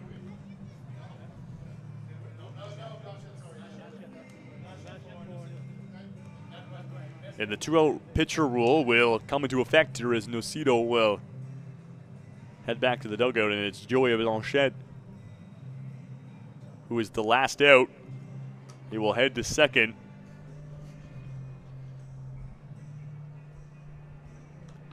And what a game it has been between these two teams. A lot of people expecting this to be maybe something we see in one of the elimination games. But the Blackbirds on a trajectory now to remain undefeated. And the Colts, this would drop them below 500. As the Blackbirds haven't had their day off either, checking the schedule right now. They'll play tomorrow against the Ottawa West Twins, and it's on the last day of, or supposed to be the last day of the round robin on Tuesday, where they will not play, so they get a day off before their ender against Oakville on the 22nd, and then, well, I believe with a win here today, might even confirm them a spot in the semifinals if it's not already confirmed, being 3-0. Kingston already having their day off will play out the rest of the days. And Dale Marcial will have the first attack at Charlie Labarge. And Marcial will show bunt right away. Pulls away and an easy run. Blanchette down to third.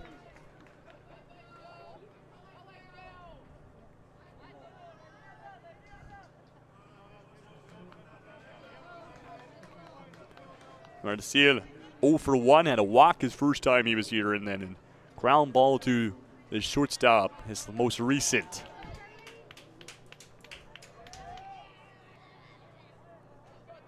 As Labarge will step off.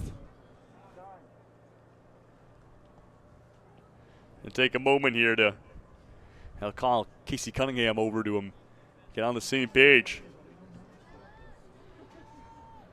Shared understanding of how important this runner at third could be, as it would double the tally of what the Colts have right now. Oh, pardon me, they already do have double the tally. But still would drop them into an even bigger hole, making it 12-5. And Marcial will take it looking. Looked like he had the intention to potentially pull the trigger, but we'll hold on and we'll split the first two.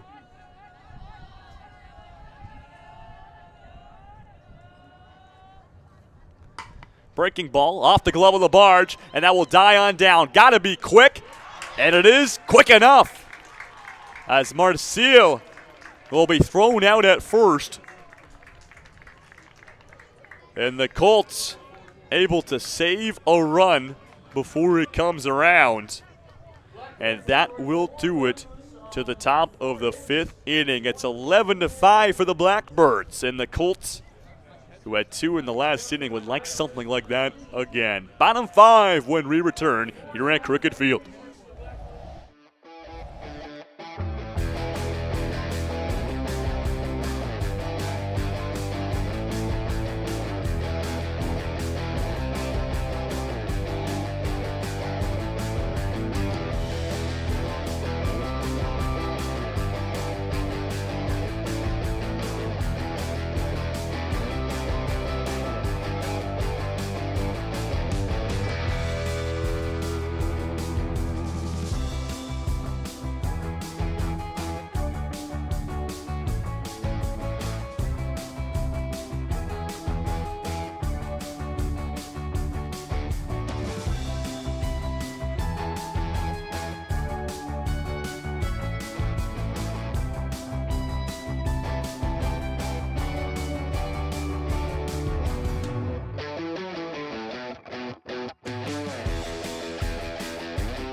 bottom 5, and the Colts on the offense. They need 6 runs to obviously tie things up, but getting into the later stages of this game, if they want a chance, rather do it sooner than later. Casey Cunningham in the leadoff spot before we go back up to the top of the order. Declan Cashman in the on-deck circle, and Robbie Carmichael will round out the confirmed 3. Romeo Nocido back on the bump for his 2nd consecutive after he came in the bottom of the 4th and found a way to, well, 2 runs allowed after, I believe it was Valente who took one for a ride. That was just an inning ago.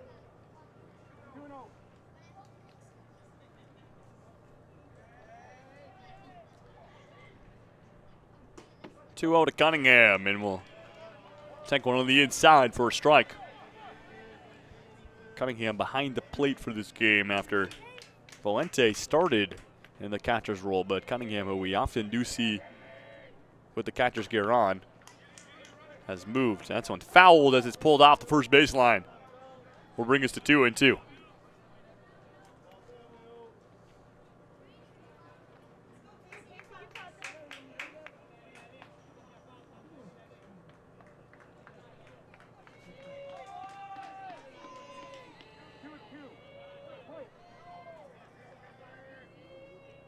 Two-two pitch from the lefty. Cunningham up the middle. Roller for the shortstop. Blanchette fired to first in time. And there's one down as Joey Blanchette at shortstop has been fantastic this afternoon. Continues the trend there. And Declan Cashman due up as we go back to the top of the order, and a single last time he was here. 1 for 1 on the ball game as he walked to start things off. And he was swinging on the first pitch and fouls it back.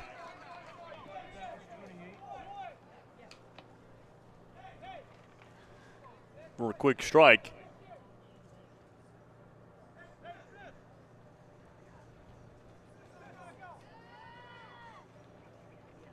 Oh, 1. Cashman pulls it left field, and good contact, but maybe a bit too good, as it's not too hard for the Blackbirds outfielder to get underneath of it, and there's 2 down.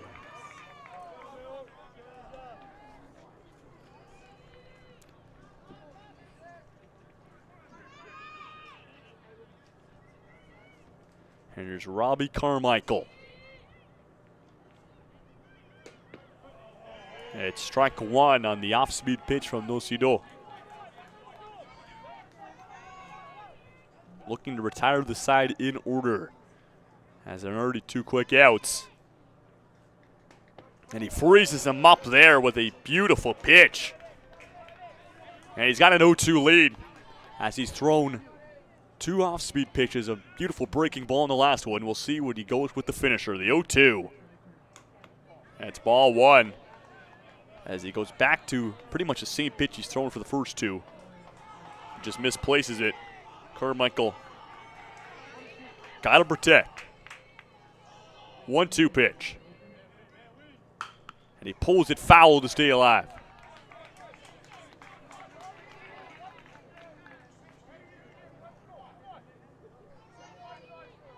As that was Luc St. Louis who had the most recent out in left field as well. We're just trying to confirm a number.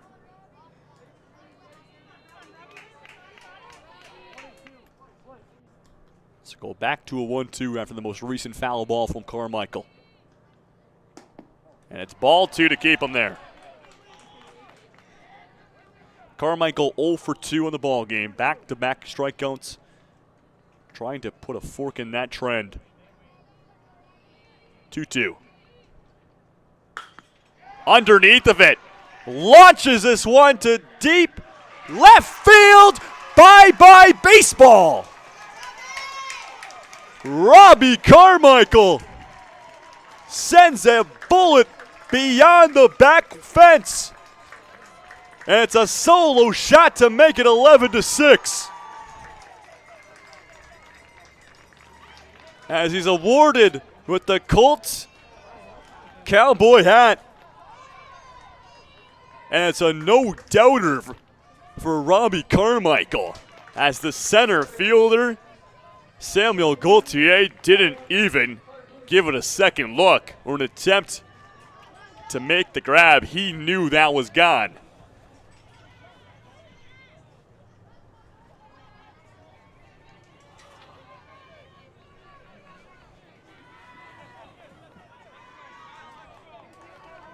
And with 2 outs, can this spark the Colts offense? Callum Purdy will try to follow that one up. And that is the second home run that Romeo Nocido has let up as well.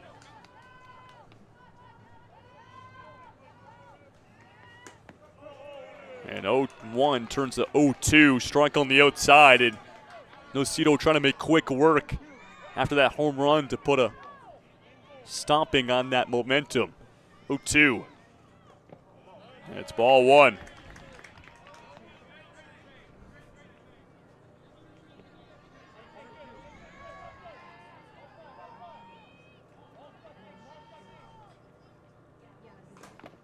And Purdy gets a piece of it to stay alive.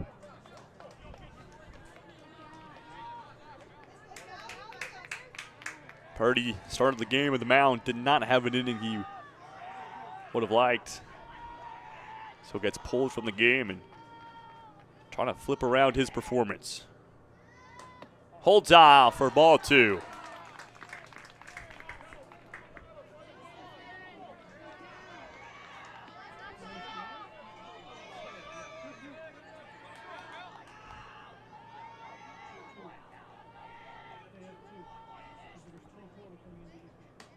And it's ball 3. Trifecta of balls going the way of Purdy. And it's a full count.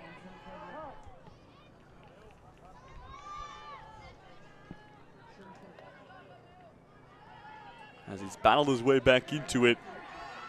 A couple good takes and a couple easy ones for Purdy. And we'll see what he does here as he'll get the full count payoff going his way. Purdy, center field, backing up to the warning track and jumping up is Gaultier to make the grab. Another deep ball there for the Colts, but this one goes the way of the Blackbirds. And when we come back, it's the top of the 6th. 5 runs the difference, and the Blackbirds looking to extend their lead.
Top of the 6th. Still up by 5 is Trois Rivieres. New pitcher into the game as well for the Colts. It's Declan Cashman who takes to the bump, and Thomas Gaultier will lead things off. Gaultier back-to-back walks. And he'll foul that pitch off.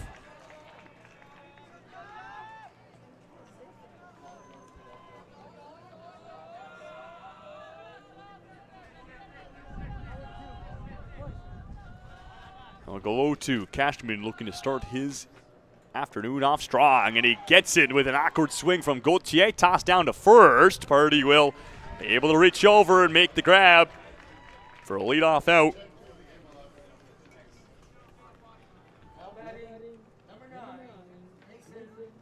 And Nathan Mathieu 0 for 1. Ground ball to the pitcher. Last time he was here. But a leadoff punch out for the new pitcher Cashman. And Mathieu holds off for strike 1. We saw Mathieu in the bullpen earlier. There's a new pitcher as well in the bullpen, actually currently warming up for the Blackbirds as well. As that one's down in the dirt for ball 1.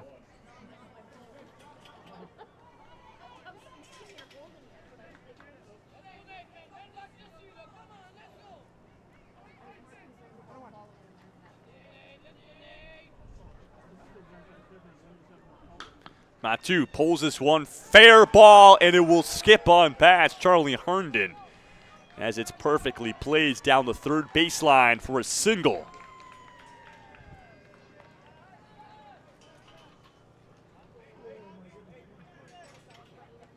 And Aymeric Fournier up to the bats now.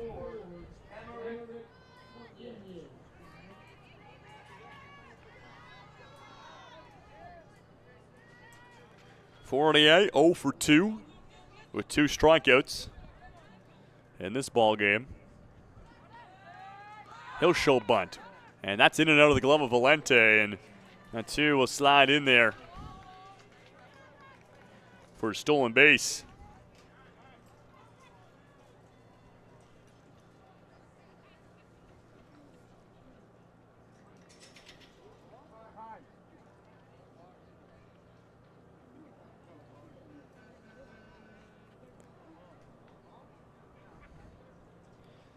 That's a quick conversation with Valente and home plate umpire do about something, not quite sure. We'll have the 1-0 pitch to Fournier. And it fouls it back. As it looked like he wasn't ready for the speed of that pitch, as Cashman gave him some off speed. Just gets underneath of it.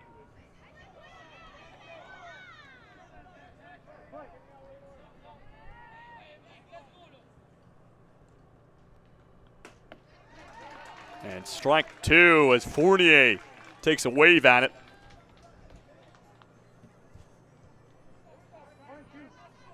Fournier 1-2 down. The count in Cashman's favor. A good play by Valente to keep that one as it took a bounce on the plate. It's Mathieu we come to know as an aggressive base runner. But Valente will deny him any opportunity to make a run down to third. 2-2. There goes a third, though. Strike 3 at the plate, though, for Fournier. His third strikeout on the ball game. Will bring us to 2 outs, as it's the second strikeout of the inning as well for Declan Cashman. And here is Luc St. Louis.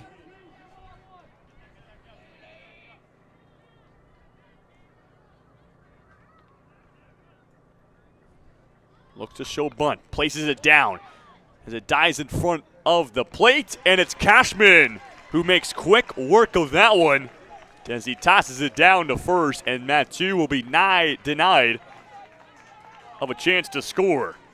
And so the Colts keep things scoreless. The first time this game, the first inning, that Trois Rivieres was unable to find a run. And when we return, it's the bottom of the 6th, and the Colts looking to claw their way back into this one.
bottom 6 as we enter the second last possible opportunity for the Colts to find some runs, and it's Charlie Herndon, the cleanup hitter in the order with the leadoff here in the bottom 6, followed up by Declan Bowie and Lucas Rogers.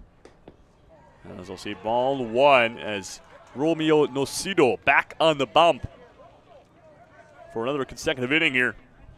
We'll see if he's the option to try to close out this game entirely for the Blackbirds. We haven't seen multiple pitchers warming up, though. Herndon fouls this one off the third base line.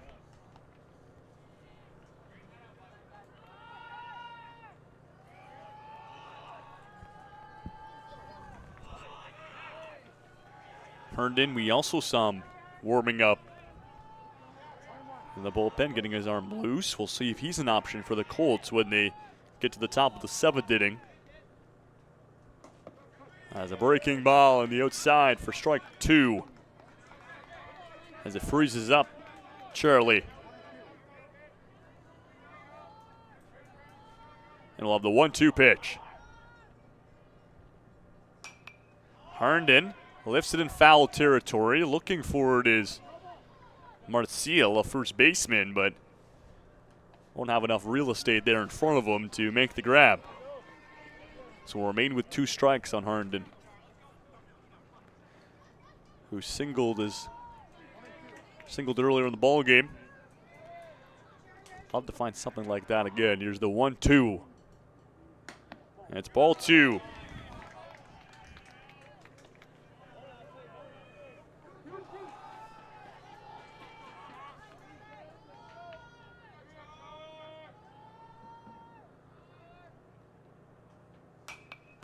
And he fouls it off again. Just waiting for his A swing. He's got a couple foul balls here.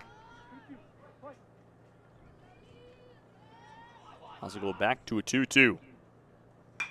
That one's up the middle, and it's down for a base hit. As it's a line drive for Charlie Herndon. And a leadoff single for the Colts.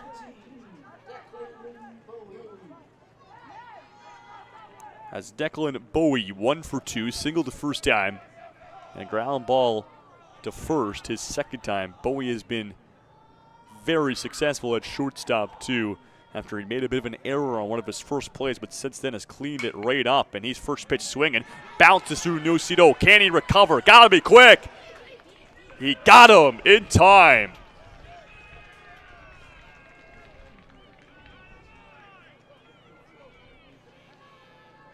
As we will advance the runner, but a close play there after it spilled around the hands of Nocido. And we'll see if that will do it on the ball game. That was a mound meeting here.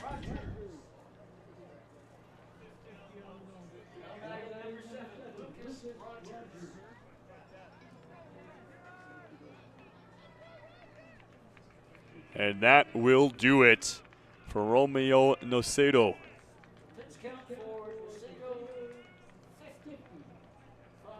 As he goes 50 pitches, keeps him at a Tuesday's rest.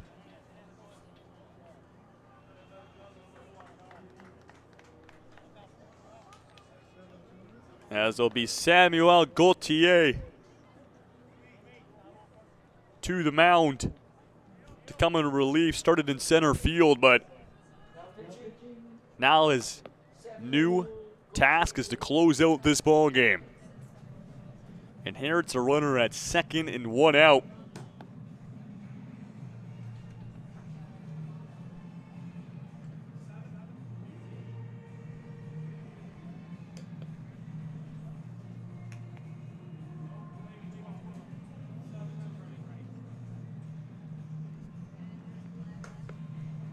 As they'll have some defensive changes as well for the Blackbirds. Nocido looks to be going over to first base.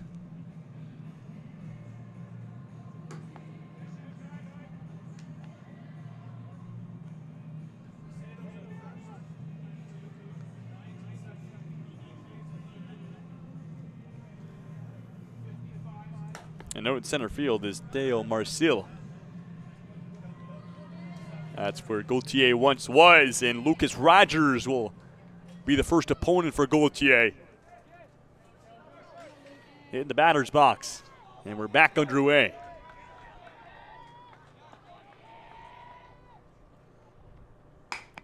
Rogers' first pitch swinging, and it will get past the infield. Charlie Herndon getting waved around, and there's no test. He'll come across home plate. And it's a 4-run game as the Colts get one back. And how about an RBI single for Lucas Rogers, perfectly placed, where Nathan Mathieu wasn't able to cover the ground in time. And here's Bryson Hollywood.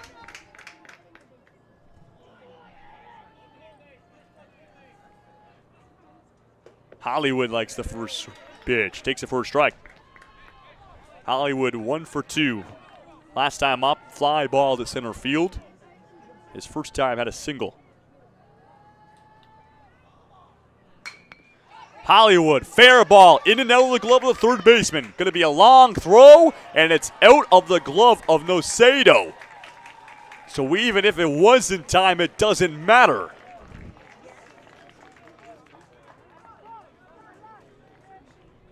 And Hollywood makes it first and second now for the Colts.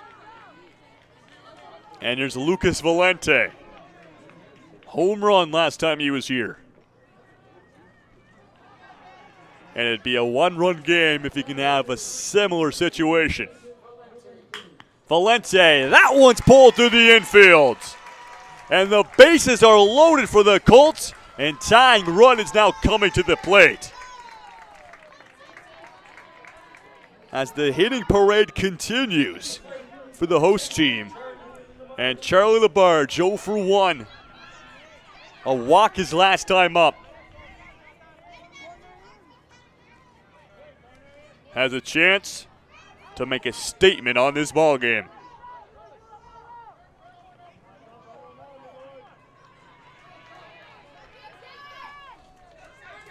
The Colts, despite feeling like the Blackbirds were going to pull away and ride out the game, have stayed in it. And have given themselves a prime opportunity to make something happen. Chopper to the mound. Play to home is there in time. They want the double play, and Charlie will get to first. And so they save a run from scoring as Lucas Rogers will be denied. That's the benefit when you have the bases loaded. You get an out on any bag or home plate. And a smart play there by Gaultier to go to the plate. So it'll be a fielder's choice for Labarge. And out number 2. And there's Max Herndon. As a pitch on the outside for ball 1. Herndon, a lot of success this game at the mound. Looking for some success here at the plate. A 1-0. Takes a chance on that one for strike 1.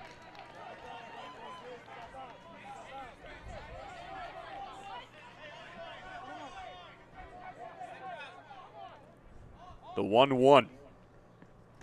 And strike 2 as Herndon gave it his all there. And Samuel Gaultier. Count going his way in a bases loaded jam. The 1-2 pitch. Ball 2. And you feel like the fate of the game relies on this at-bat right here. 2-2 from Gaultier. And it's strike 3, the call. And Samuel Gaultier gets out of the bases loaded jam. As he entered it with only 1 out and finds the final 2 to send his team back to the offense with no runs against. What a way in a battle from the Blackbirds, and when we come back, a chance to extend their lead as we enter the potential final inning of baseball here in Kingston.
top of the 7th and the top of the order due up for the Blackbirds. And how about the man who got the Blackbirds out of a sticky situation in the bottom of the 6th, Samuel Gauthier, goes from the mound to the plate. And will be the first batter to face Declan Cashman here in the top of the 7th. Gauthier, a bullet to left field, and it is gone. First pitch swinging, first pitch crushing. And it's another home run in this ball game. As he'll slowly make the trot around the bases, and it's a solo shot to make it 12-7.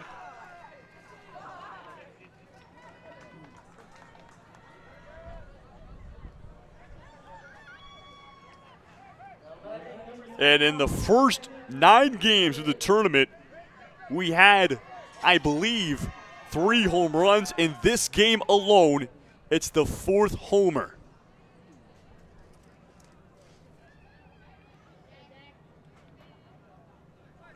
And that's a hard one to shake off for Cashman on the first pitch he delivers. Sam Desmarais 0 for 1 with a strikeout and a single at the bats. And he likes that one. Chopper to Bowie. Handled 6-3 in time.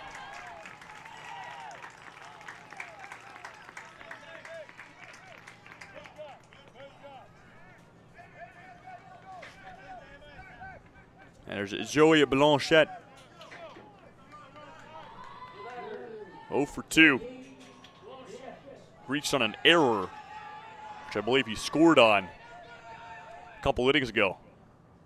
And holds off and sees the first pitch through.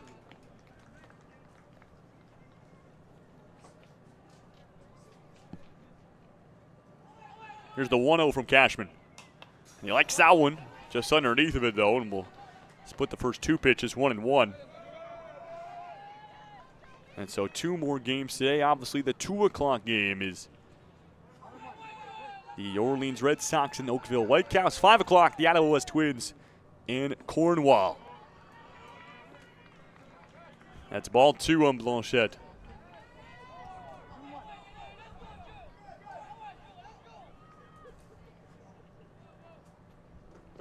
And it's ball 3 again, down to the dirt.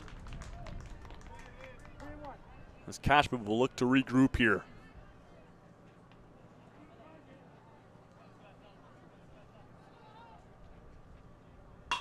Blanchette, ground ball, backhand, out of the glove of Bowie. Gets it in the bare hand eventually, but Blanchette will get aboard.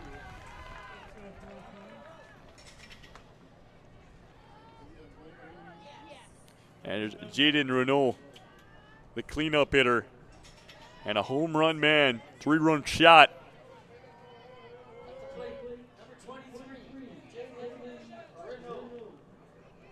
And Renault with a runner on. Trying to make it another runner. As they'll turn and fire to first. And an easy slide back there for Blanchette.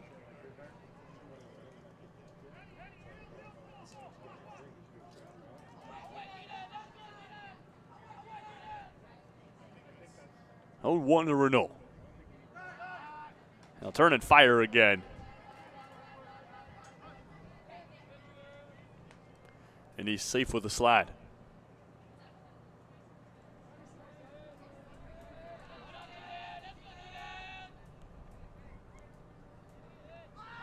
Runner's going down to second now.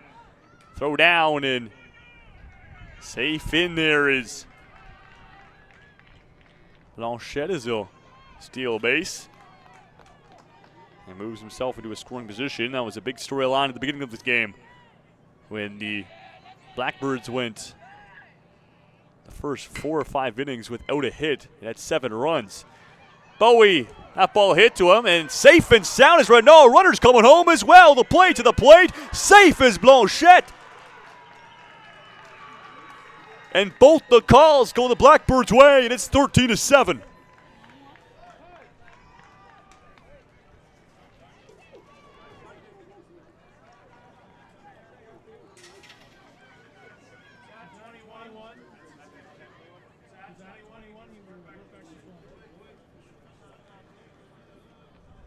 And a speedy play initially by Renault as he was able to beat out the throw. I think that was the most impressive part. And then a heads-up play by Blanchette to come on home. And he beats any attempt from the Colts, who whipped it around rapidly, but the legs of the Blackbirds just a little bit more speedy. And I think that will do it for Declan Cashman. On the rubber, it will. And they're going back to Charlie Labarge, who came into the game earlier for an inning, but will come to the bump here to make another consecutive appearance. We had this in question the other day. If a pitcher can return to the game, and they can, under a couple of conditions, they can only do it once, and the other one is that they must remain in the game. When they leave the mound, they cannot go back to the dugout. They have to go to a position. And I believe Labarge plays second base, so he will be eligible to come back in this game. And the Colts, who at times have fought tooth and nail to get back into it, and might even have more hits than the Blackbirds, who scored a lot of the runs early off of walks and just aggressive base running. Down in the deep hole now by 6, and when we hit the bottom of the 7th, as it stands right now, they'd have to score 6 runs to either send us to extras or walk it off.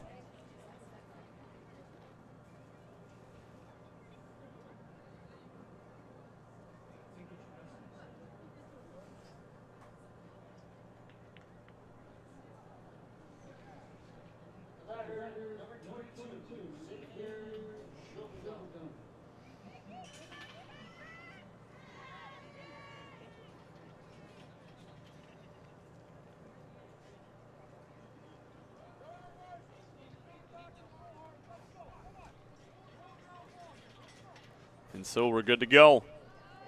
Xavier Gilbadon, batter 2 up. Single last time he was up. He's also got an RBI on the game as well. Runner's going down to second. And the throw, not there in time, safe.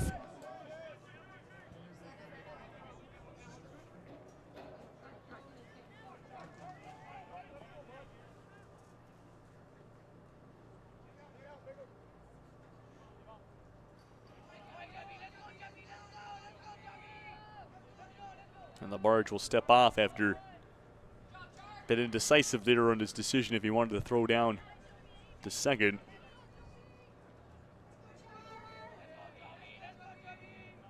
On the 0-1. Breaking ball inside, ball 1.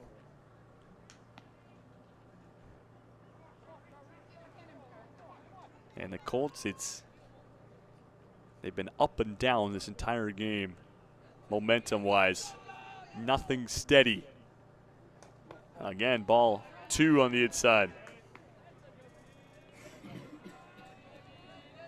And it might be a bit too late unless they're on the upswing in the momentum in the bottom of the 7th when they reach it.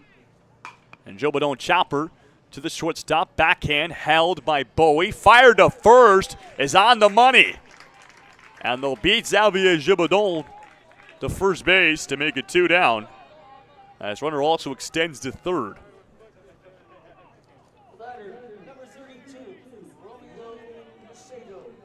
And Romeo Nocedo. A pair of strikeouts earlier in the game.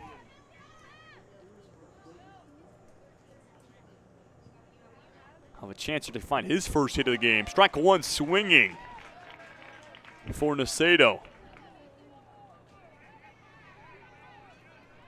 And Labarge trying to send his team back to the offense.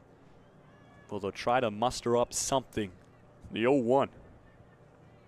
Nocedo skies this one to deep center field, and it's a no-doubter. Romeo Nocedo his second home run of the tournament. And it's a 2-run shot to potentially put the nail in the coffin for Trois Rivieres. It's the 5th home run of the game, and it's 15-7 for the Blackbirds.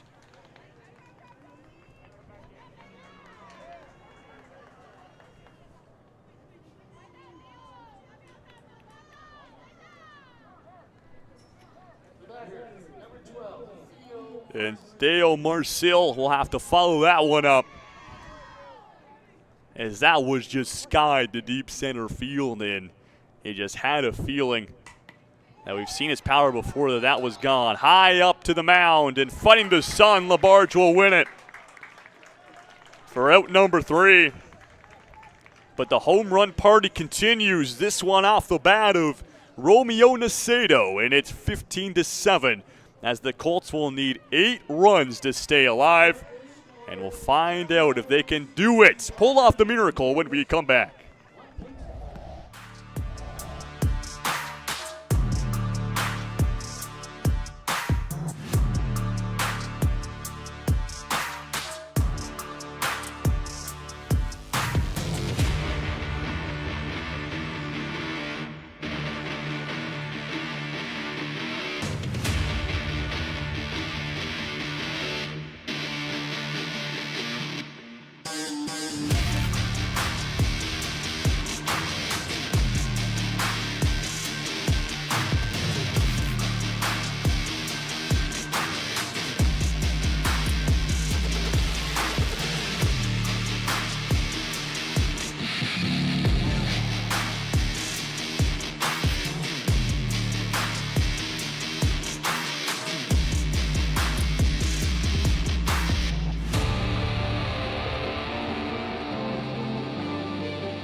Bottom of the 7th inning here in Kingston, and the host team needs some magic.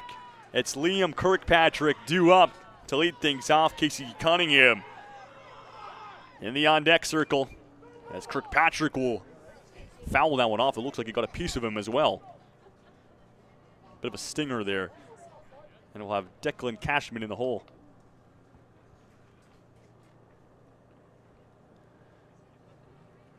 It's the 4th 4-run inning for the Blackbirds in the top of the 7th. All capped off by a 2-run shot by Romeo Nacedo.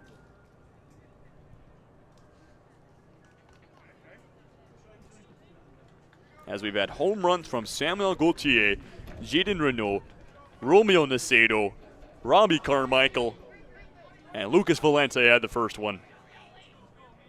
5 dingers to easily double the amount of home runs we've had in this tournament through the first 9 games. Kirkpatrick bouncer to the mound, and Gauthier an easy play, and there's one down. As Kirkpatrick definitely stung up a little bit after he fouled that one of those pitches off his own knee.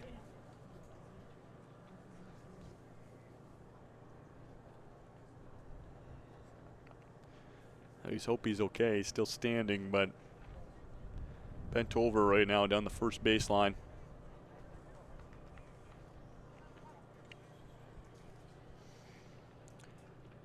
So this game riding out about approaching the 3-hour mark. We got everything underway, and well, with the Orleans-Oakville game slated for 2 o'clock, that will obviously not be when we'll start, as it's already 2:10. So expect that game definitely closer to the 3 o'clock marker, if not potentially even deeper. And Kirkpatrick will be helped off the field. Not putting any pressure on that left leg, that right leg. So we'll keep an eye on him throughout the tournament. We hope he's okay and obviously returns. to when the Colts play tomorrow against the Diamond at 5 o'clock. And here's Casey Cunningham, 0 for 2 so far this afternoon.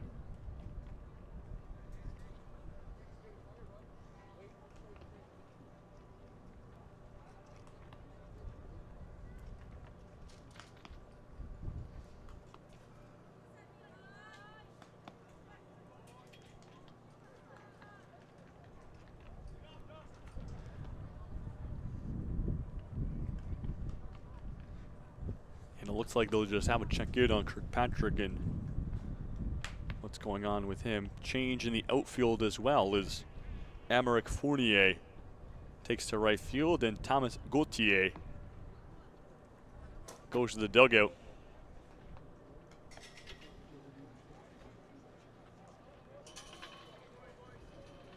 And that's what we are missing, the two base coaches. As they'll make their trots back to their positions. They were helping Kirkpatrick over to one of our tents, our medical tent, here on site. And Cunningham will get his at-bat underway here. That's first pitch on the outside for ball 1.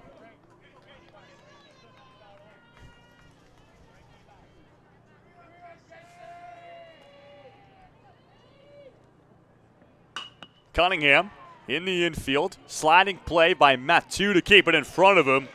And there's 2 down as the play is successful. And the Blackbirds 1 out away from keeping themselves only in the win column. As Declan Cashman back to the top of the order to try to maybe spark something. They're down to their final out. They need 8 runs, but have we seen crazier things in baseball? This might be the craziest thing if something was able to happen here. As Gauthier will deliver the first pitch to Cashman. And it's ball 1.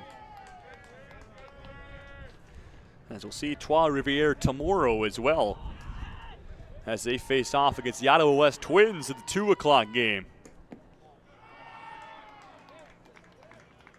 As they'll look to make it 5-0 after today's win in tomorrow's game. Orleans Oakville, as mentioned, our next game here. Oakville looking to match what the Blackbirds have done and stay in the win column as they're also 3-0.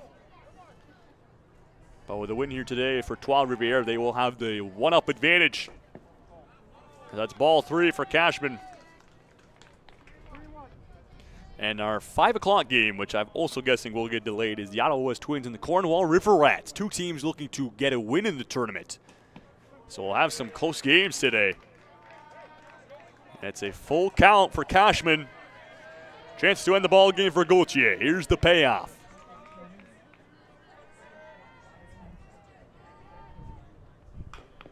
And Cashman will foul that one off to stay alive.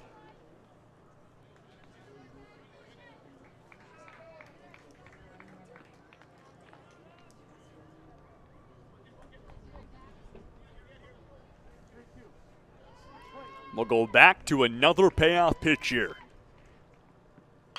Cashman in play, and Gauthier, well, the underhand throw to Nacedo, and that will do it. The Trois Rivieres Blackbirds remain perfect through 4 games as the Colts drop below 500. And a game that went back and forth, but the Blackbirds offense consistent throughout the entirety of the game. And some early mistakes from the Colts come back to bite them as they lose by 8. Next game, I believe, will start at 3 o'clock. We're going to try to keep things going. And so Orleans and Oakville, 3 o'clock confirmed. Subscribe and hit that notification bell on the Kingston Baseball Association YouTube channel as we're bringing you all the action, everything you need to see of the 2026 Eastern Canadians Intermediate Championships. For producer Rias Hennessy, I've been Jacob Ewing. The Trois Rivieres Blackbirds win it 15-7 over the Kingston Colts to remain perfect.